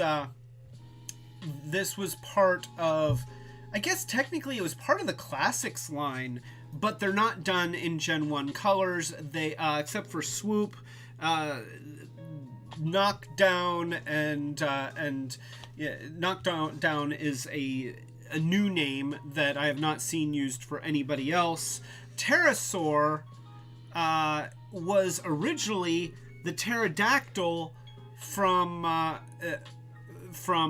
Beast Wars, but this is Terrorsaur, not PT. It's TERR, not PTE whatever. So, we had these, and then these were recolored during one of the Bay movie lines into Gen 1 colors. I've got two of these. And so you have this one that's done in kind of Gen 1 colors, except for the white arms. I don't know what's up with the white arms, but they are there. And then you have a more Gen 1 looking Swoop. And I would love to get the repaint of him, although he is probably the closest to Gen 1 colors of all of them anyway. So at least if I had to not have one of the three, the fourth one isn't really a dinosaur. I don't quite understand it, but whatever the case. So that is these guys. Let's go ahead and show you how he transforms. In fact, wait here, I'll show you on the more Grimlock looking one. And I have to say, I really like the design. For one thing, with now, really, if you want him to be in a more dinosaur looking pose, you lean him forward, but he won't stand that way. So so you just have to kind of lean him forward and hold him, and then if you're going to stand him up, you have to have him rear up. He does have an opening mouth. That's important. We've talked about that. And now the legs aren't on ball joints, but they do move, which for a mini-con, you're just not going to get a ton of posability. And when you do get a lot of posability from mini-cons, usually it's very floppy. So so as mini-cons go, this is a pretty good one. You know, but both of these guys, I like the way they look. I'm not digging the white arms on this. I guess that's because I don't know why they did that. But you know, this guy, he's just green, and he's got some cybernetic looking parts. But it's a nice mold, and let's go ahead and see if I can get that into better focus. So yeah, he looks really good, and he looks really good, and we're going to transform him. We're going to flip up the tail, pull the legs back like this, and then you split the mouth. His body splits like that. The body twists. Oh wait, here we twist it this way, and then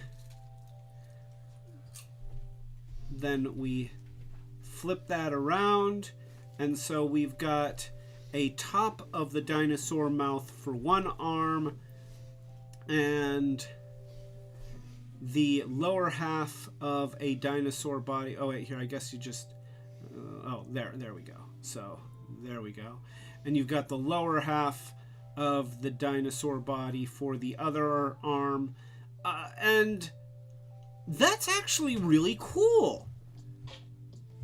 I mean, yeah, this is a little bit weird, but it's a mini-con. It's got a very interesting transform, and the robot is moderately posable. You've got the leg motion here.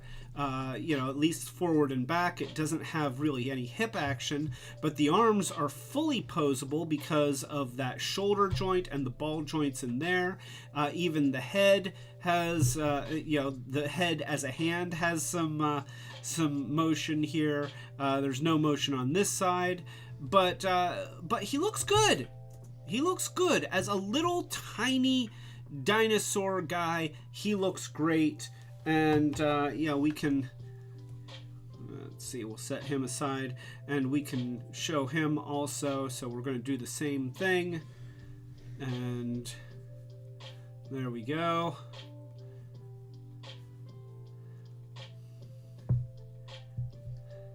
And you know, his face kind of makes him look like Rhinox just a little bit. Let me see if I can get that in focus. So, you know, perfectly serviceable robot mode. Very, very nicely done as mini-cons go. And so I like these guys. And it just goes to show that in 2006, Hasbro was aware that Grimlock fans were out there. And Dinobot fans were out there. And those of us who were fans of the Dinobots would buy this stuff, and they were right. So we've got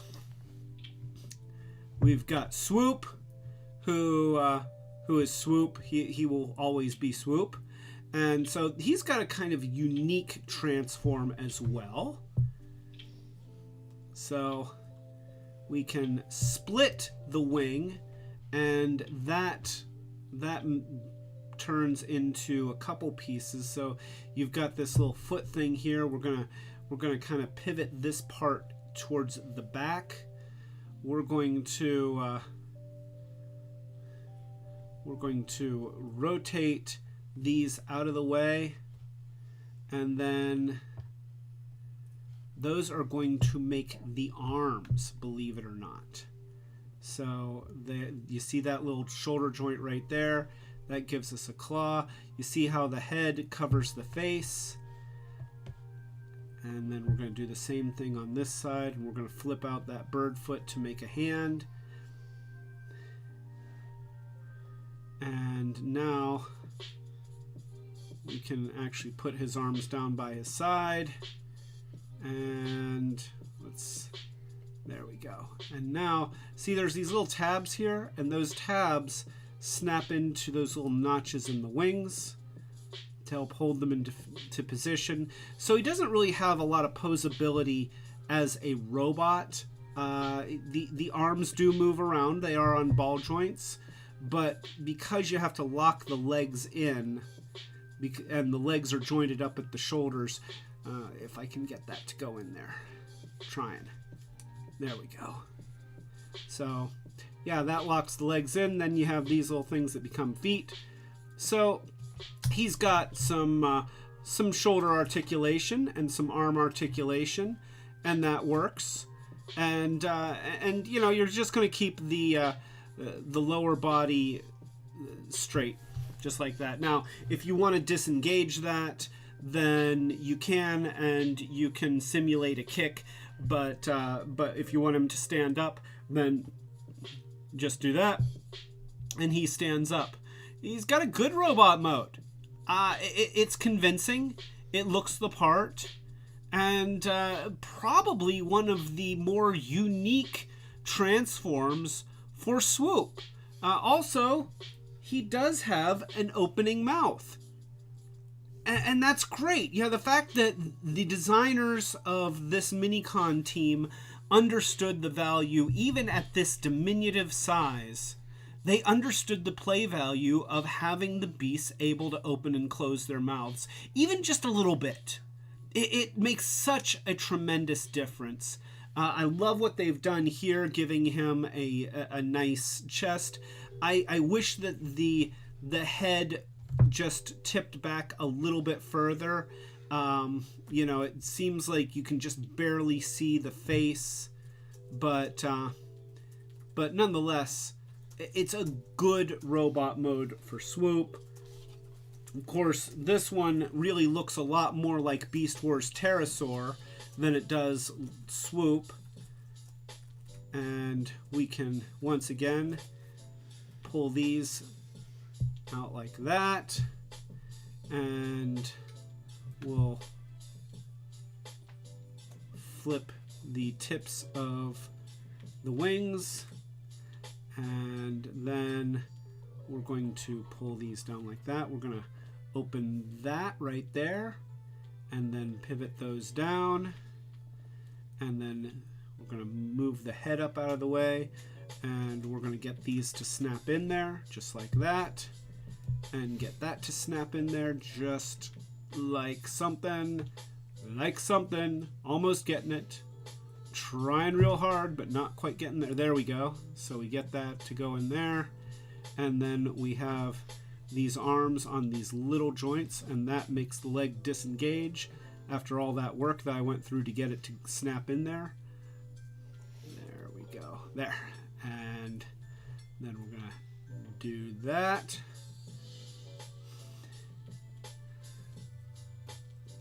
And honestly, this guy looks so much like Pterosaur to me. I don't even want to call him Swoop, but apparently his name is Swoop. But it looks like Pterosaur.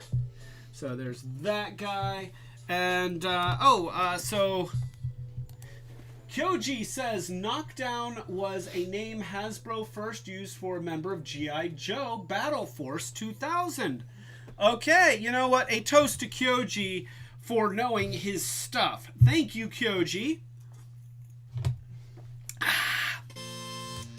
And Kyoji also says, that would explain why I didn't get these guys with my Primus. They were only packaged with him at Walmart, and I got him from TRU Toys R Us. Oh, you know what? Everybody, let's raise a glass to Toys R Us. I miss Toys R Us.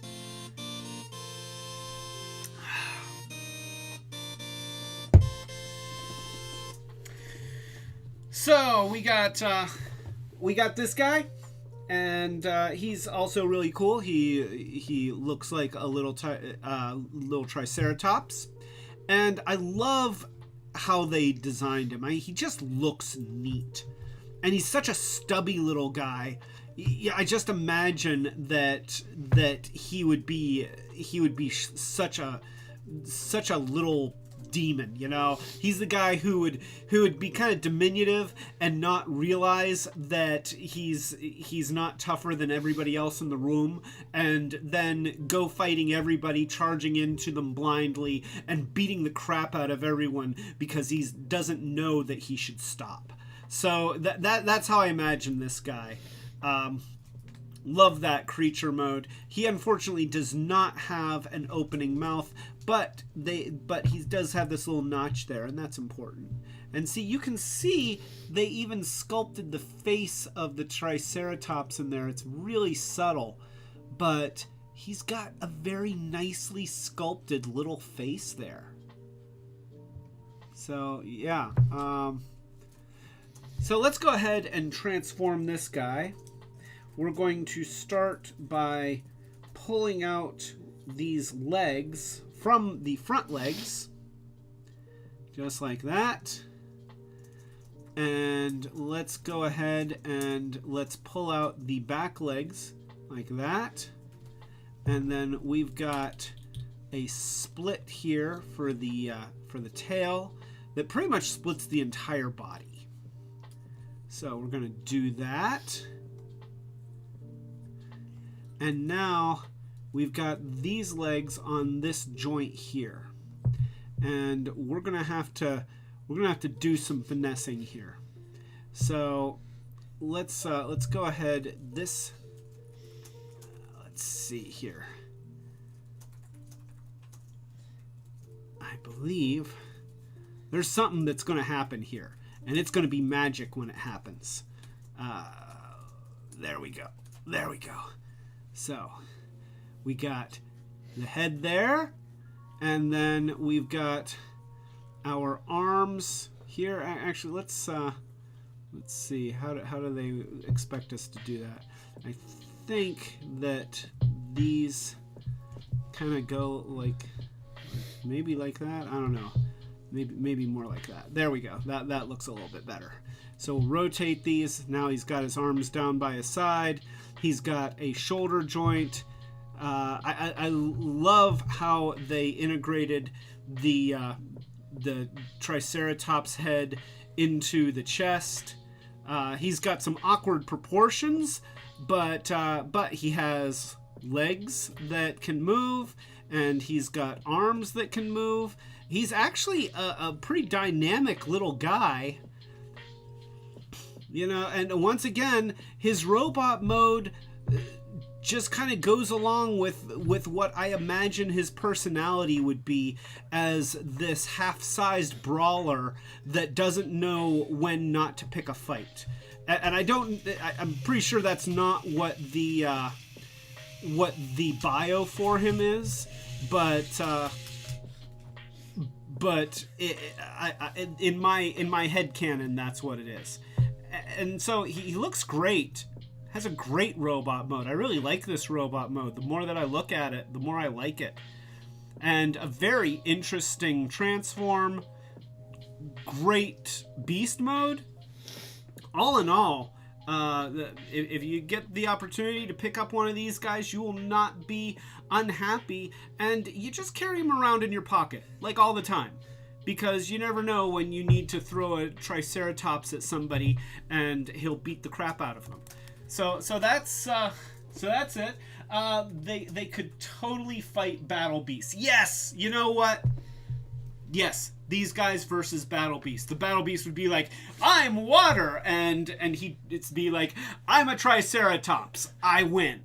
So yeah, that is the Transformers. I have a hard time calling these Transformers classics because they're not really classics characters, but that's what they're listed as. Transformers Classics Dinobots Minicons. Oh, yeah, yeah. Retro, you getting tired, pal? I think Retrobot is getting a little bit tired, but he left me with chips. Oh, thank you so much. I appreciate that, because I was, you know, that sugar, yeah. It was delicious, though, so, you know what? Hey, thank you for all your help, Retro Buddy. You are a star. Everybody loves you. So, a toast to Retrobot.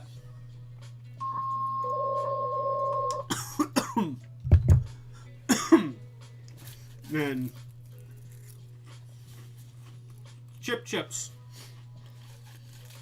So, when it says on the back of the bag that one serving is 15 chips, do you think that that's like 30 chips?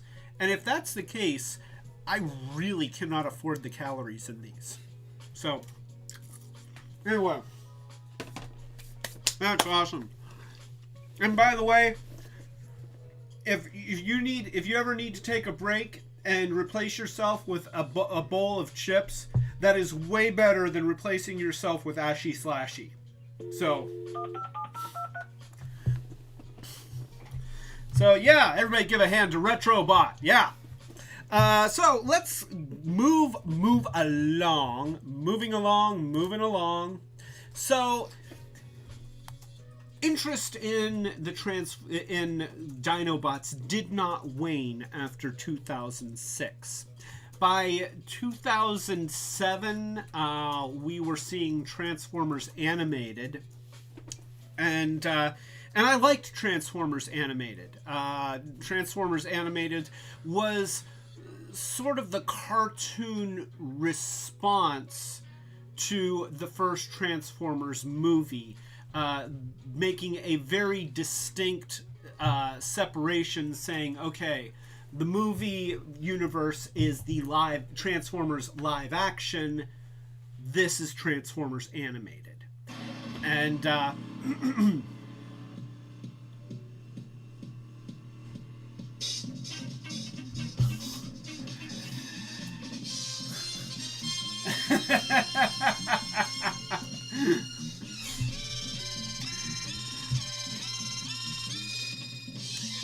I remember the Chips theme. Apparently, Kyoji has the Chips theme stuck in his head, so we're just gonna groove to it.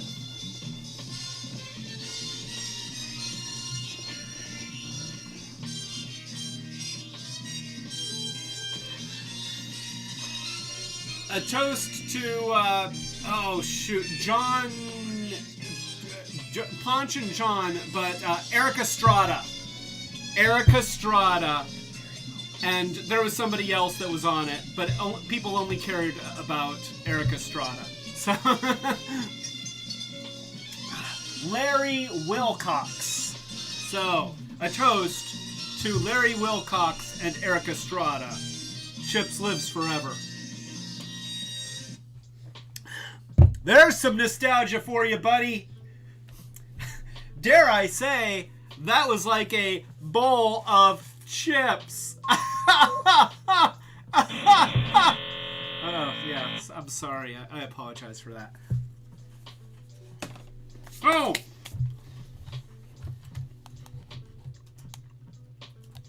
It's 2008. Transformers Animated is a series, and they have reintroduced their own take on the Dinobots. And so we get massive underbite Grimlock, who doesn't want to stand up right now. There we go. And we get a character obviously based off of Slag, but by this point Hasbro has realized that Slag is kind of a derogatory term, and so they have renamed him Snarl. This is before they figured out that Slug was an acceptable option. And then we also have, of course, Swoop. You have to have Swoop. And so they introduced their own Dinobots. In the cartoon, they were amusement park attractions that got animated by the Allspark, and honestly, I never really liked that as a concept. It just doesn't make sense, because then that would mean that Grimlock here has a steel frame and a plaster. But it was a cartoon that was intended for a very young audience, and I will say that actually, as long as you ignored the human villain episodes, like just delete those. Okay, if it's one of their human villains, just don't watch. Just don't watch. You aren't missing anything. Just don't watch it. And if you do that, the rest of the series was fantastic. Absolutely fantastic. If you see that they're playing superhero against kind of C-lister supervillains, then just don't do it. Just don't. It's bad. It's just real bad. It should have never happened, but it did. So anyway, we do have Transformers Animated Grimlock, Snarl, and Swoop. And I like the design. Transformers Animated was really excellent in creating these distinctive character designs that managed to keep their cartoony look. Like, the toys look like the cartoons in both robot mode and alt mode, and yet they do it very, very well.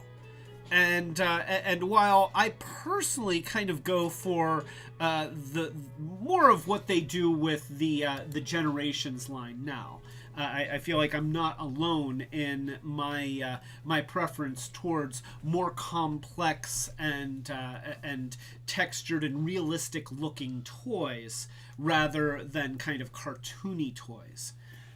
So Brickwood says, but Wreck-Gar dares to be stupid. And yes, we got Weird Al Yankovic as the voice of Wreck-Gar, who shares his garbage because he dares to be stupid. That was a brilliant episode. It was just absolutely phenomenal.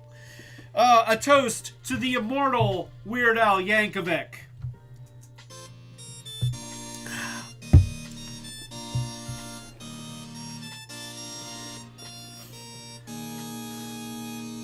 Weird Al loves us.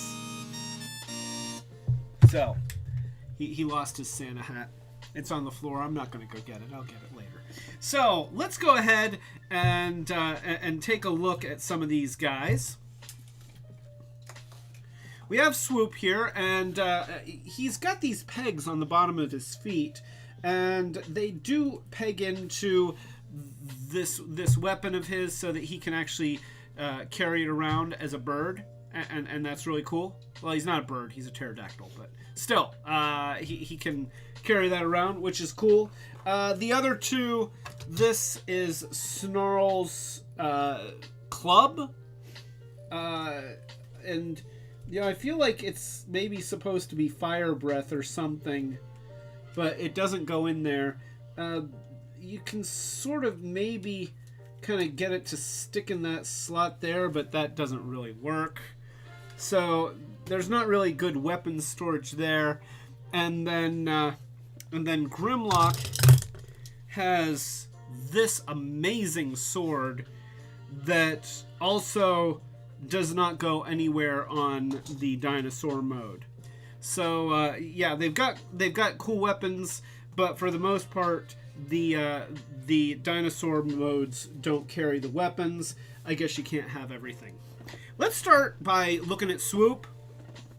Swoop in his Pteranodon, pterodactyl, whatever it is, mode. He looks okay.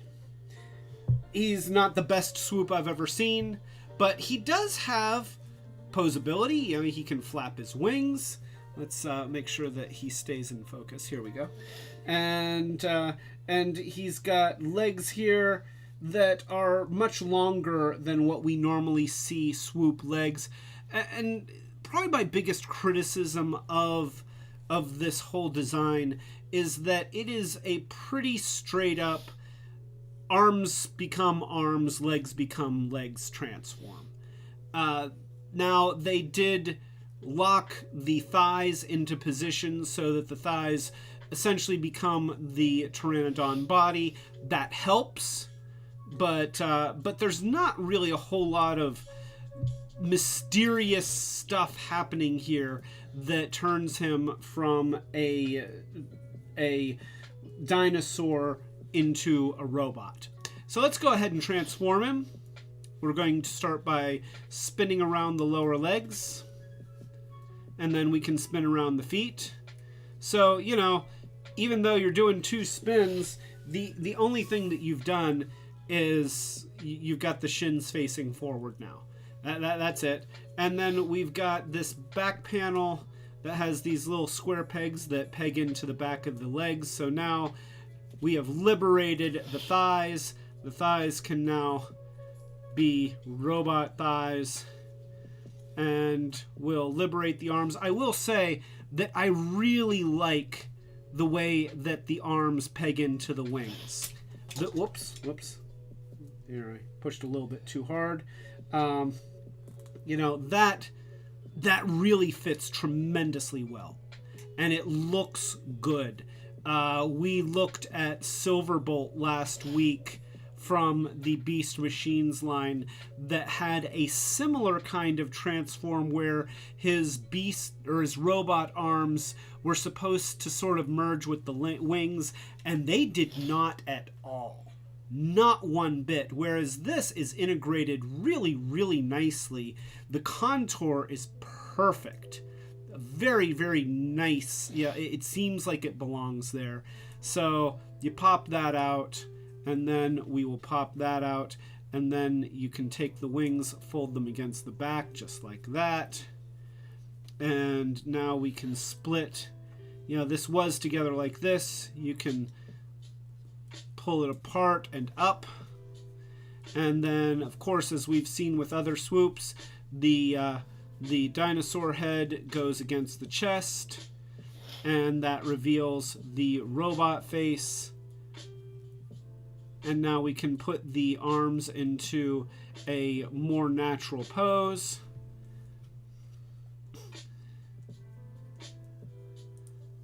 There we go.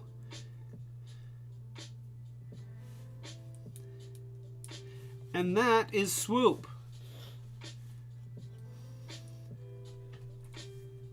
And his robot mode is fine. It's a good robot mode. It's got a lot of character. It is very, very distinctive. He's very posable.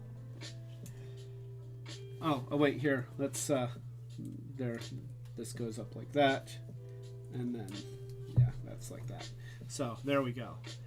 It's a little bit of a different look for Swoop. Obviously, they're going more for that animated style, but I really like how they managed to capture that cartoon look on toys that still have to transform and look like they're cartoon entities, even in their alt mode.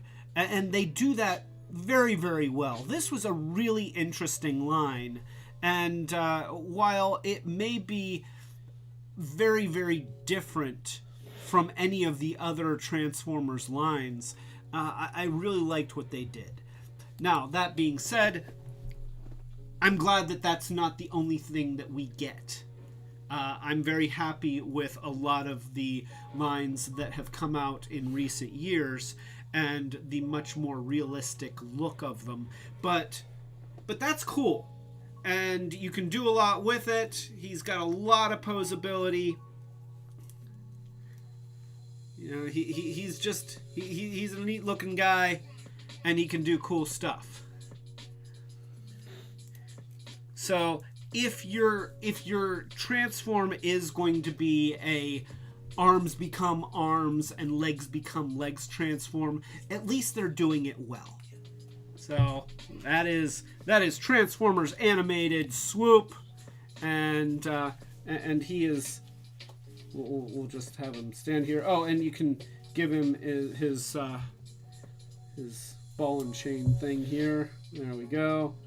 And yeah, so straighten out the leg. There we go. And he'll be able to stand, and then he can be. And so let's, if we take another Transformer completely at random. Oh, look, it's Gen 1 Wheelie, and then he's like, hey, here, put your arm down, Swoop. You're a sped. You missed my head. There we go. So, all right, Swoop, you didn't do so good. Oh, yeah. Here, just go ahead and just kind of take a break over there. All right, so that was Transformers Animated Swoop, and now we have Transformers Animated Snarl, a.k.a. Slag, a.k.a. Slug, whatever you want to call him. I love this design. It's really cool. Again, they're capturing that cartoon look with the toy and doing a really good job of it. That's actually really impressive. It's got nice lines, and it's got an interesting dinosaur mode. Unfortunately, you cannot open and close the mouth here, but you do have a nose that you can sort of... Oh, wait, no, you can. Okay, I'm wrong. Look at that. You can close the mouth. See, look at that. That's awesome. That's important. So that is the dinosaur mode. And he's got a really interesting transform. They once again, they went to a lot of effort to make these guys distinctive. And even though they pay homage to the original Gen 1 characters, they are reimagined in a really unique way. So let's take a look at him. We're going to take these panels, and by the way, he's got this like fire stuff that kind of comes out too, but I don't remember how to do it. It's sort of a thing. Oh wait, here, I think that it does that. They all had kind of like the flame motif going. You're going to take the tail and you're going to rotate it like this, and then you're going to split the tail like that. We're going to take the head and move it up, and take this piece, and we're going to pivot everything up, and then take the legs here, and we're going to kick them forward. And you see how there's a joint here. We want to straighten that out, and then there's another joint in there, and we can actually bring them together while we bring the legs forward. And then those are going to go together like that. And now let's get these other legs out of the way. And we'll move that down like that. And then we take this whole assembly here. And actually, we need to pull these sides out just like this, with the shoulders attached. We're going to try and pull the side out. It is kind of stuck. There we go. There we go. Wait for it. Wait for it. It's going to happen. I don't want to break it. Don't break. Here, let's move that arm out of the way. And there we go. So yeah, you can pull from the bottom and that helps. And so that splits. And now we can take this whole head assembly. It's also on a double hinge. So we're going to pivot that up like that. And I kind of like having the horns out. I feel like that's better.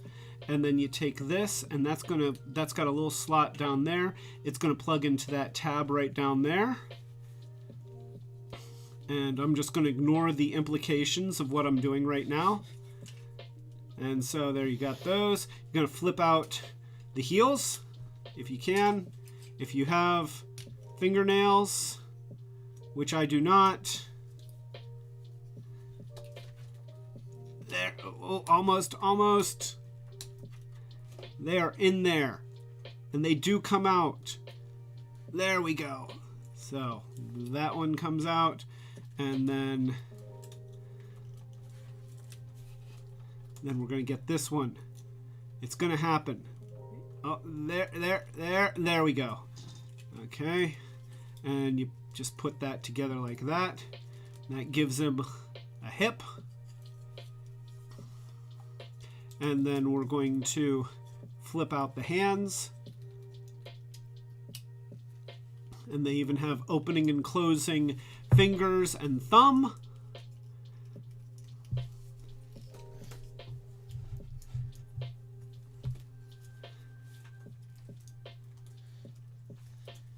And there we go.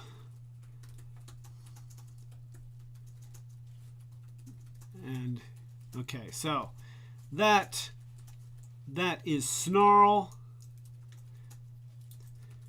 Not a bad little dude. I like the opening and closing hands. You can move the head into position. Oh, we were supposed to have these out. There we go. You know, he's still got posable legs. He's got posable knees. Because of those heels, he can actually stand up. You can take his club, and I think it's supposed to be like a flame club. And then there was these flame bits that do something. I think that they rotate or something like that to pop out. But whatever they do, they don't seem to want to do it right now. Oh well. But that is Snarl. And he's got a lot of character. I mean, you look at him, he's another little stubby guy. You know, there's some about these Triceratops guys that just evoke a feeling of a little bastard.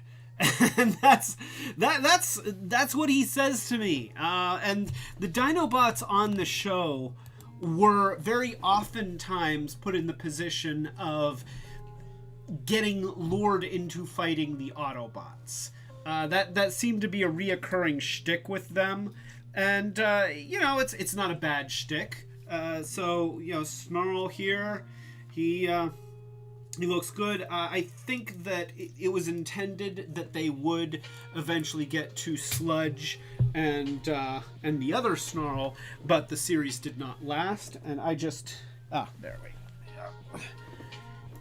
It's sometimes hard to get him to hold on to and keep hold of his club, but he can't hold the club. And that's important. I'm just going to set it down before he drops it again. The head is a little bit awkward. You know, it seems like if you have it up real high, then you can't see his face. If you have it down, well, then it's kind of down at his crotch, and that's no good either. I just don't know quite what to do with it. It's never quite in a really good place. And yeah, I guess I could have it out. Like I said, I just don't know. I don't know the best thing to do with the Triceratops head. As long as you're kind of looking down, then it's not bad. But if you're looking at him straight on, then it's like, oh, I can't see over the dashboard. So yeah, he appears to have light piping for the eyes, except that the eyes are painted. So, you know, and the paint deco is very nice. The colors are nice, but it is weird that they appear to have light piping for eyes that don't light pipe. But nonetheless, Snarl, yeah, I if they had made more of these animated Dinobots characters, I would have happily bought more of these animated Dinobots characters. The build quality is very nice. His joints are nice and tight. He's got some decent posability in robot mode. His posability in his dinosaur mode is kind of limited, but he's short and stubby. You know, what you're going to end up doing with him is having him just kind of go boom, boom, boom, boom, and run into guys. So I guess it's not as important as it would be with some other characters, like a cheetah or a panther or something, where you want him to be able to get into pouncing poses and leaping poses and slashing poses. He's got one pose. It's plow into stuff. So that's not so bad. It's not the best toy design in the world, but it's not bad. So yeah, that is Snarl, aka Slag, aka Slug, whatever they want to call him. He's the Triceratops Dinobot. And so let's go ahead and take a look at, because this is the one that we really care about. This is Grimlock. And I have to say, they really went into a very interesting direction with him, giving him this exaggerated underbite, you know, this huge jaw, and this lumbering pose. You know, he's got this really interesting leg design that makes him into kind of a menacing, you know, a little bit. He looks like a bully. He looks like a bully. And in the show, he was a little bit of a bully. Because, you know, often because he was being manipulated, but nonetheless, he had a very interesting character model that matched the personality that he gave him, or that they gave him. So they've got some really nice light piping in the eyes here. You can see how that works really well. Of course, the mouth opens up. Not as dynamic as some of the other versions of Grimlock.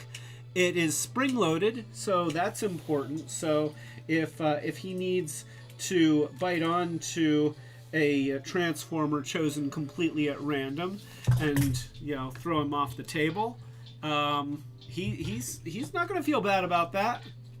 So yeah, this is his dino mode, and it's actually a pretty cool dino mode.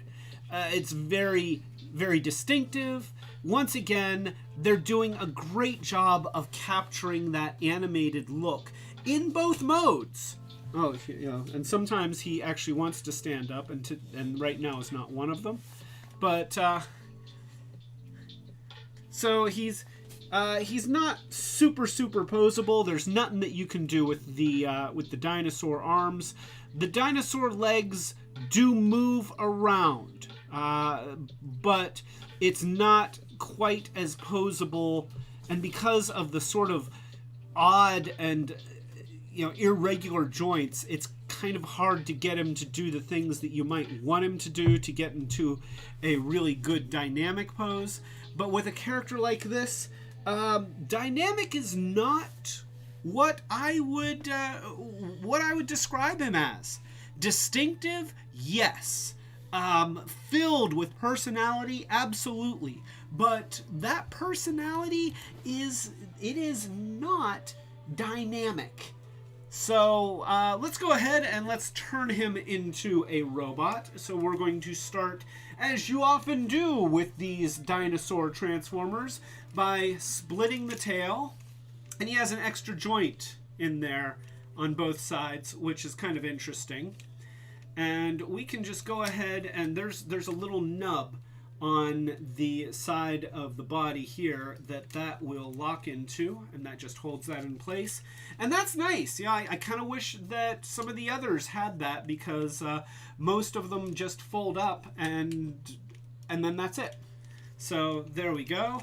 And then we can take now, in this case, unlike with previous Grimlocks, we are still having the legs on the back of the dinosaur, but the feet make up the back of the dinosaur. And so that's going to swing around. Actually, they're the heels, because the feet are here. these are the back of the feet. These are the heels, and they're going to flip up like that. And there is a little tab in here. There's a tab right there and a little slot right there that's going to go into. There we go. And then we're going to do the same thing on the other side. And then you can split them. And, you know, this is just a split. You know, there's not a whole lot of complicated moving to get those legs to go into leg position. And then, of course, you're going to pull back the dino head. You know, and this, of course, harkens back. Once again, this design is heavily reminiscent of the Gen 1 version. So we're going to pull the head back. We're going to, of course, open the panels here and swing them back out of the way. And then we're going to kind of do that. And see, in this, it's going to flip over like that. And then you spread those, and then you can have the head back here. You can flip it up like that. And so now his dino head is back like that. And now we take the whole body and it just slides. Okay, see how it's down here like this? It's just going to slide up like that. And now we just twist the wrist. And those are the arms.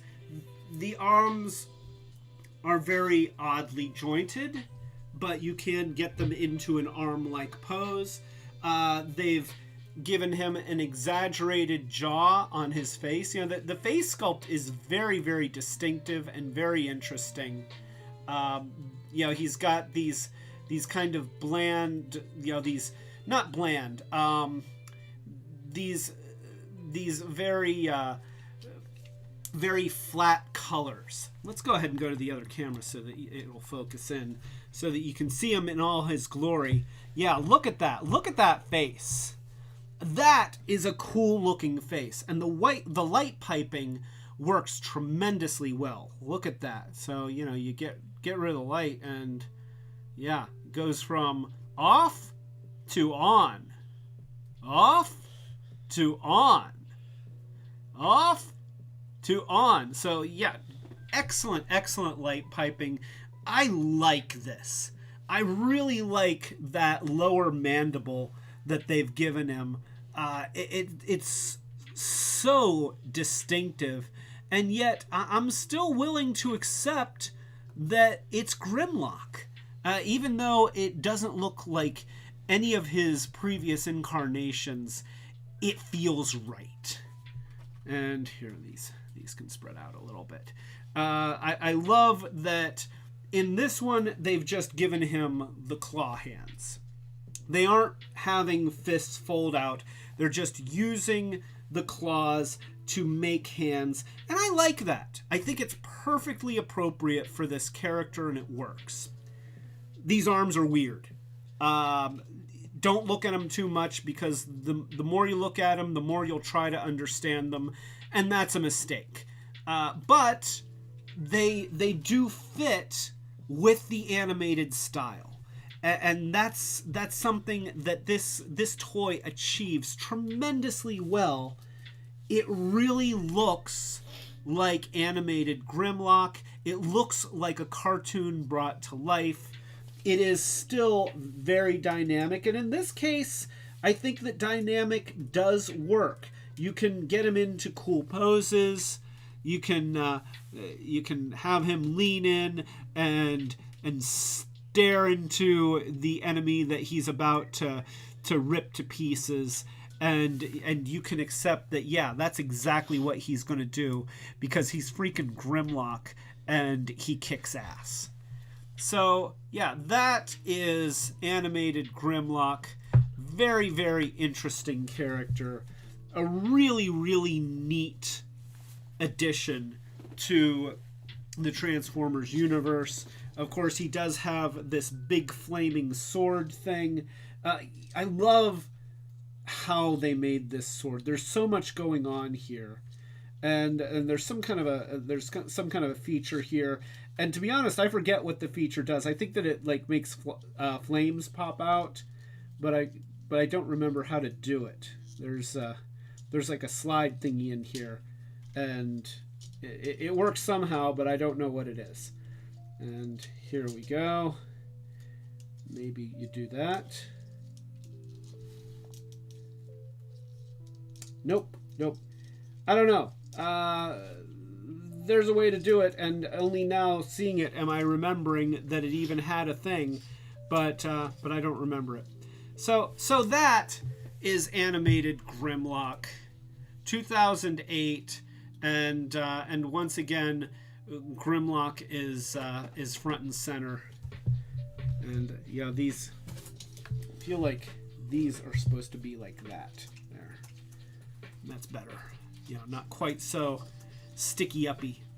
So there it is. And let's see. Joy says he looks like Trapjaw from He-Man. Yes, he does. That is absolutely Trapjaw from He-Man. Yeah. Toast to Joy.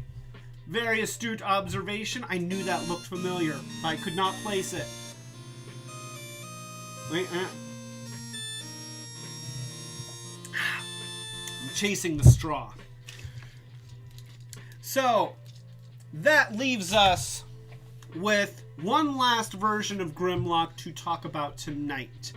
Because in a lot of these, it seems like whereas many of the other Dinobots would make token appearances here and there, but a lot of them didn't get toys over and over again, Grimlock has steadfastly represented the Dinobots. For, throughout the series, Grimlock just keeps coming back over and over again. And it's easy to see why, because he's such a cool character, and everybody loves him, and he's so much fun. And so we have, of course, we get to, let's see, it would have been, oh, wait, here. I have notes. I'm sorry, I have notes. I'm clicking through my notes. So we have the Fall of Cybertron video game. And that was in 2012. And of course, it had its own version of Grimlock.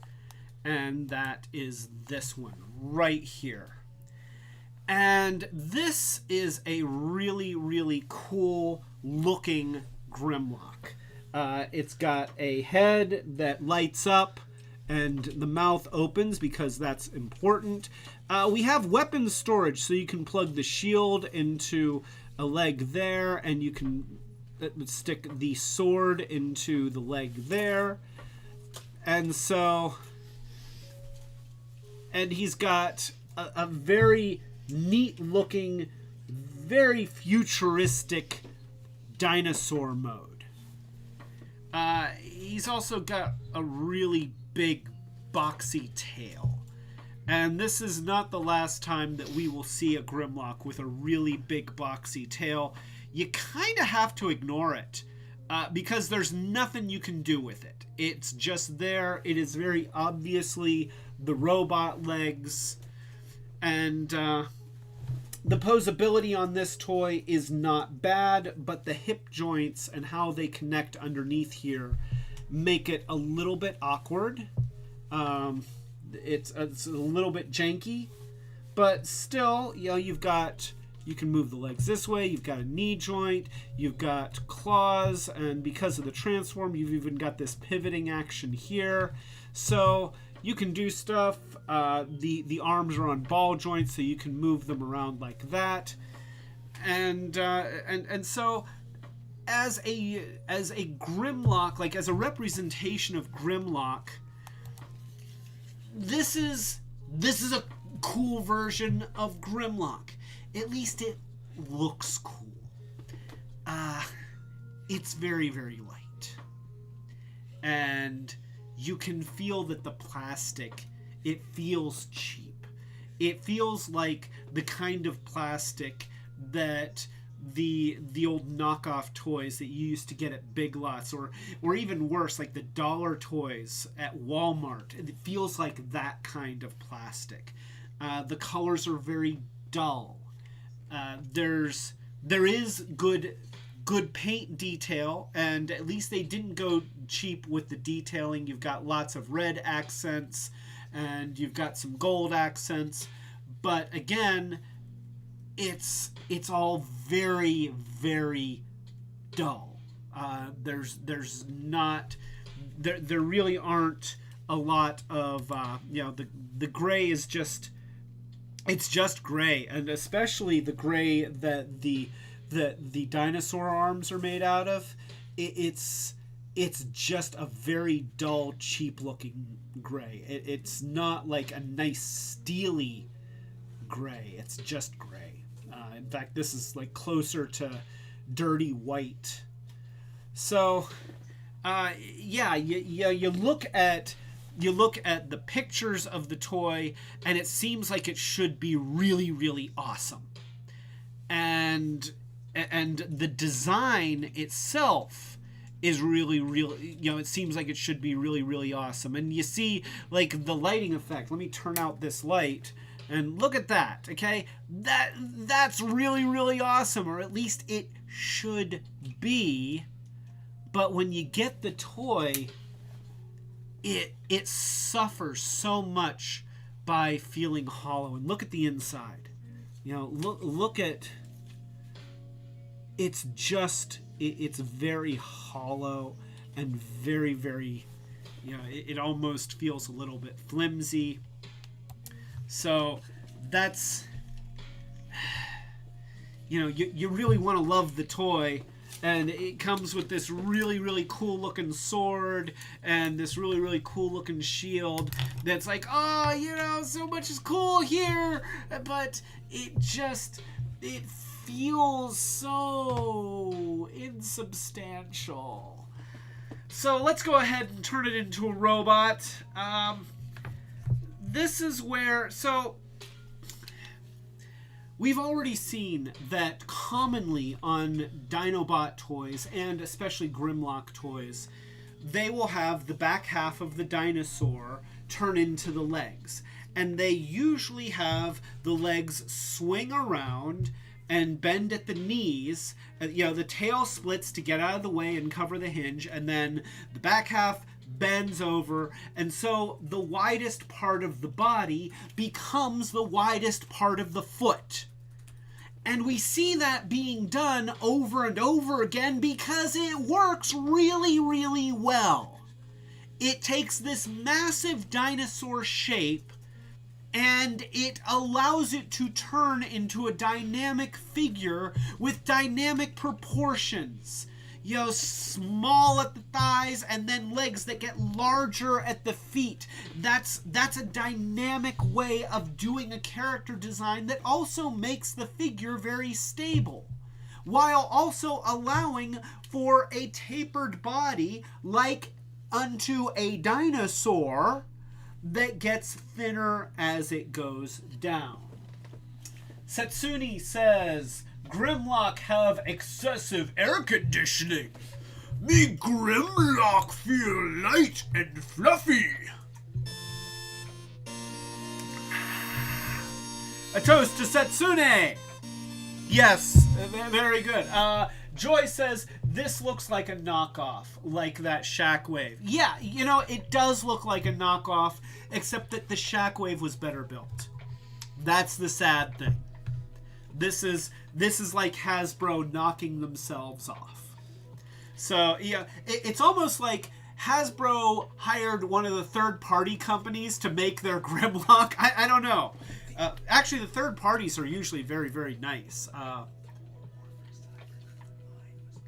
Yeah, the whole... That's another thing.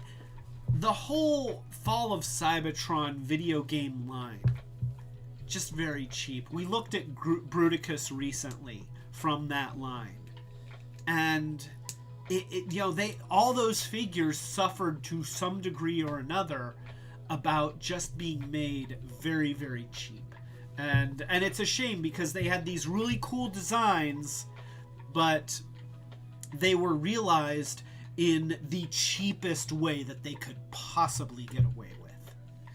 And they still charged a premium price. So let's go ahead. We're going to turn this guy into a dinosaur or into a robot.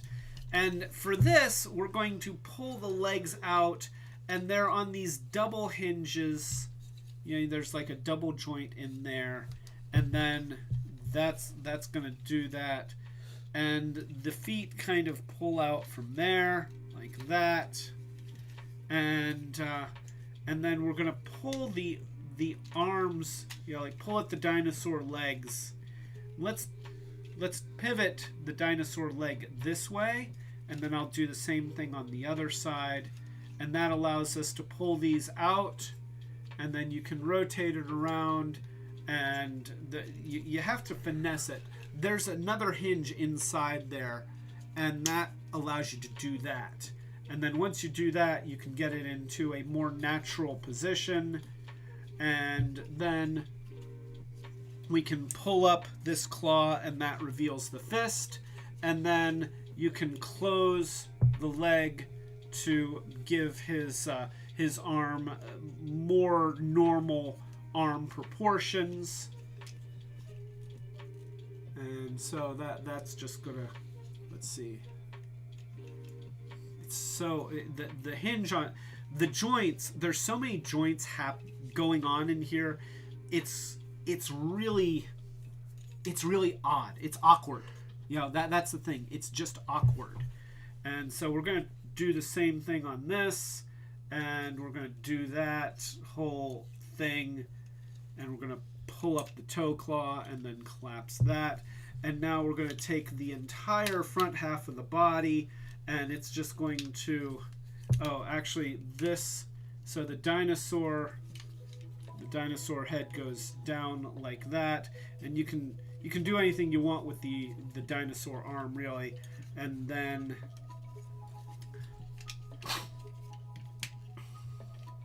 that kind of goes in there like that. It seems like it should do something. You know, it seems like this should do something other than what it does. You know, like, but even if the dinosaur weren't going in there, it only goes this far. So yeah, it does that, and it's just kind of, you know, which isn't terrible. And then you've got to figure out what to do with this arm. And like, I keep trying to finesse it. There's a way to get the arm into a natural position, and to be honest, I can't explain it because I don't actually really understand it. That's the truth of it. I just don't quite understand what you're supposed to do with the arm. And I know that it does a thing. There we go. Sort of. So it kind of goes back like this, and then, yeah. So there you go. And see, it should lock in, but it just doesn't. It's just, you know, it's kind of floppy. Oh wait, here, let me do something like this. Maybe. Oh, okay. I remember now. So what you do is, so you pull this out, and you have to turn that hinge so that in the back it looks like that, and then the arms face forward. You know, like the side of the robot leg becomes the front of the robot shoulder, like that. And that is your robot mode. And you just don't look at him from the back, because it's just all sorts of hollow. So you just look at him from the front, and then you give him his cool sword, and you can give him his cool shield, and then if you pull the little switch on the back, then it lights up his chest. And so let's go ahead and look at him from the side. So there we go. And from the front, he looks cool. You know, this is a perfectly cool looking Grimlock. Let's go ahead and turn out the light and do that glow thing. Look at that. Yeah, that's badass. Notice how the plastic is so thin that even the parts that aren't translucent are translucent. But yeah, you look at the back and ooh, that's just a lot of hollow. And you know, the clicker joints do hold, so his joints aren't floppy, but like the feet are weird and kind of janky and don't always want to hold him up. So that is Fall of Cybertron Grimlock, and I have to say that if there's a Grimlock toy to pass on, I hate to say it, but this is the one. Let's see. I like the asymmetry of the chest. Yeah, you know, that's the thing. That's the heartbreaking thing about this toy. It's actually got a lot of really cool design aesthetics to it.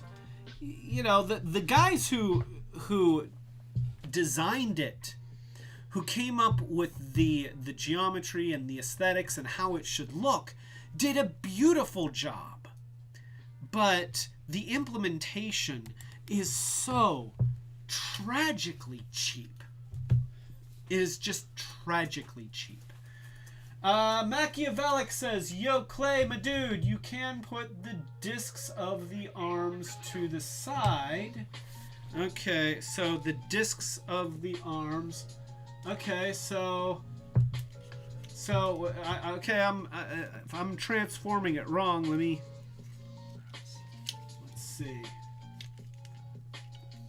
Let's try and do this.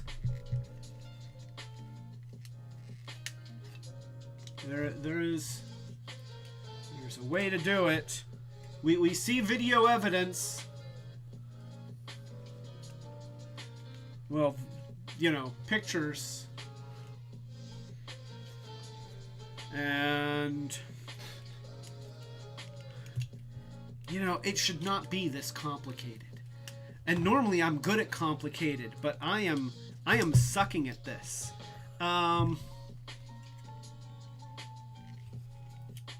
Let's see here.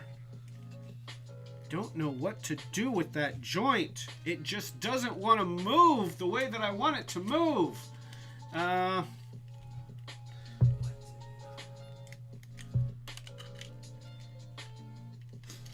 You know, it's wait. Let's. Every time that I mess with this in a way that it seems like it's going to go the way that it's supposed to. Okay, so I'm looking at. So here's what I'm looking at. Okay, I got a picture right here, and so that shows me a little bit of what's supposed to happen. Wait, stay there. Let me look.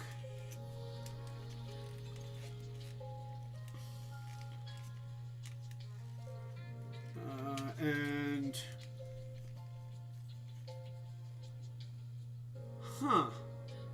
well, this doesn't have those. Oh, that's an upgrade kit. Darn it! I was looking for the parts that allowed the arms to do that, and it was an upgrade kit. Curse you, upgrade kit! Let's see. So here I'm gonna show you what I'm looking at. So here's that joint. and it swings out like this.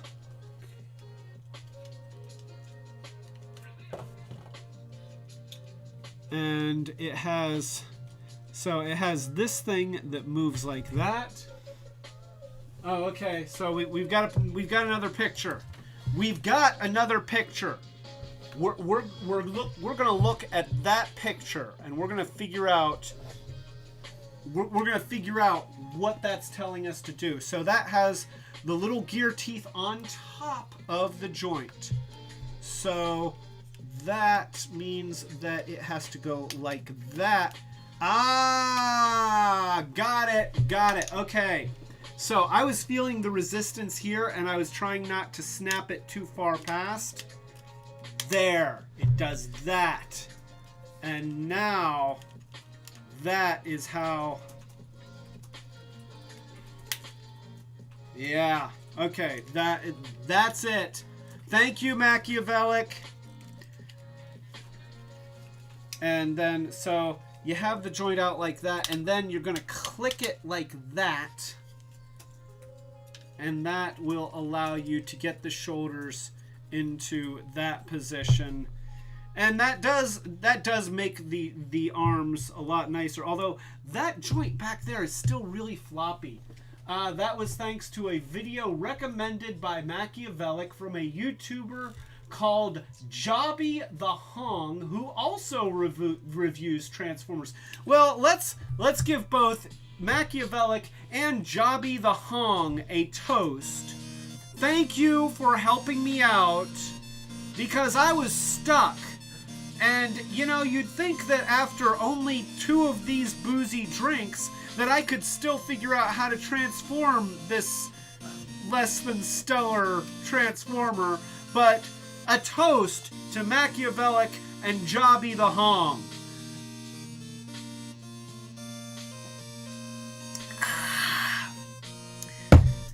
Have you ever noticed how it seems like the more I drink, the worse I am at doing this? I never seem to have problems at the beginning of the live stream. It's always as we get to the end. Oh, gosh. Now, unfortunately, I will say I like the look of that better. Let's go ahead and go to the side camera. So I like the look of the robot mode better with the arms in their correct position. The shoulder is higher. But that joint is so floppy now. You know, these are... They don't... Yeah, you know, they... And it only adds to the problems of this figure feeling cheap. And... Yeah, I'm just going to say that because he's so cheap, and because of that, you know, that complicated maneuver and everything, this figure, you can see, I do not have a lot of muscle memory on transforming this guy. And the sad truth is that it's because I don't pull him out. He's not fun. You look at him, he's fine to look at in robot mode, especially because his dinosaur mode has a tragically boxy butt. But I don't like transforming him. You know, he's not satisfying. Like he doesn't have that tactile feel of satisfaction that you get when you have a really nice toy. Like, you know, for example, I pull out, you know, this one feels awesome. It feels substantial. And everything that you do to turn this guy from a robot into a dinosaur is interesting and fun. And that's something that this one just doesn't have. I don't like transforming this. I don't like playing with it. I do do like playing with this one. And that's really the difference. That's what it comes down to. You know, you don't have to. Let me just say this. Just because I'm doing a live stream every week and I'm showing you my toy collection and talking about this stuff and, you know, kind of throwing in a manufacturing point of view and an industrial design point of view and stuff like that, you can like what you like. And if I say that this toy kind of sucks, and you say, but wait, I've got that and it's my favorite one, you know what? Your toys are supposed to make you happy. And if they're doing that job, then it doesn't matter if it's a Michael Bay Transformer that I called ugly, or it's a Fall of Cybertron Transformer that they spent half as much money manufacturing as they should have, or what. The bottom line is that the toy needs to make you happy. And if it does that, then you win. Then you win. And it doesn't matter what anybody else says about it. You know what? I bought this piece of crap. But when I was a kid, I was happy to have it. And even now, if you said, well, you've got half a dozen other versions of Grimlock that are a million times better than that one, you would be right. But I'm not going to throw this away. You know? He's terrible.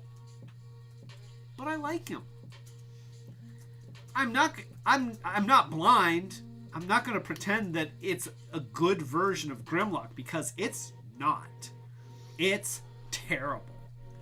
And where's his fat guy? Here's his fat guy. You know, and this, if I were going to pick some kind of organic outer shell for Grimlock, it would not be fat white guy. It would be a realistic looking T-Rex. That would be the pretender shell for Grimlock.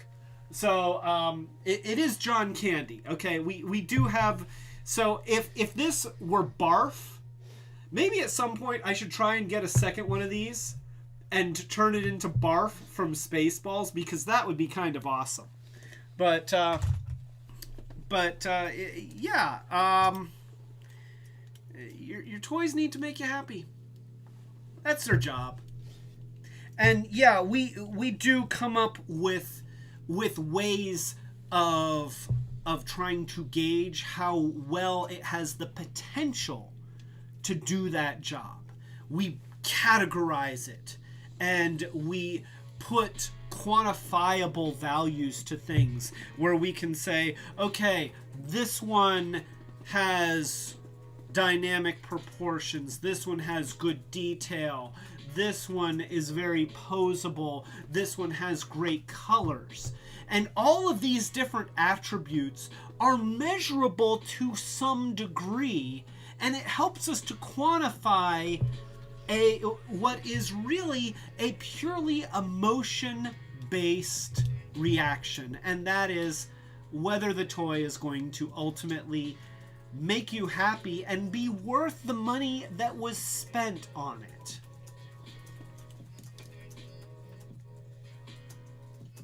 This was worth it. This one was worth it.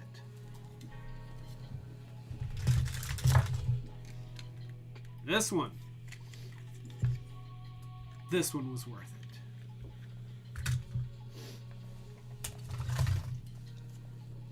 Even this one was worth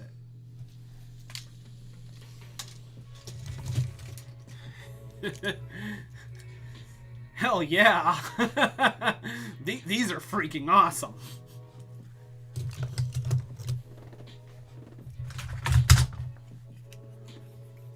This one?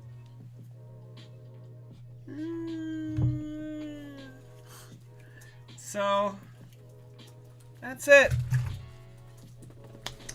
That is another evening crammed, filled with Dinobots. And here's the thing, we're not done. We're done for tonight. But we are not done with this series because there are still more Dinobots to get into. And to be honest, the upcoming Dinobots live streams, they're the ones that I'm really looking forward to. This is where we get into Dinobots that combine, and it's gonna be fun. It's gonna be awesome. Also, we still have not done Masterpiece Grimlock, and that's another one that's gonna be fun.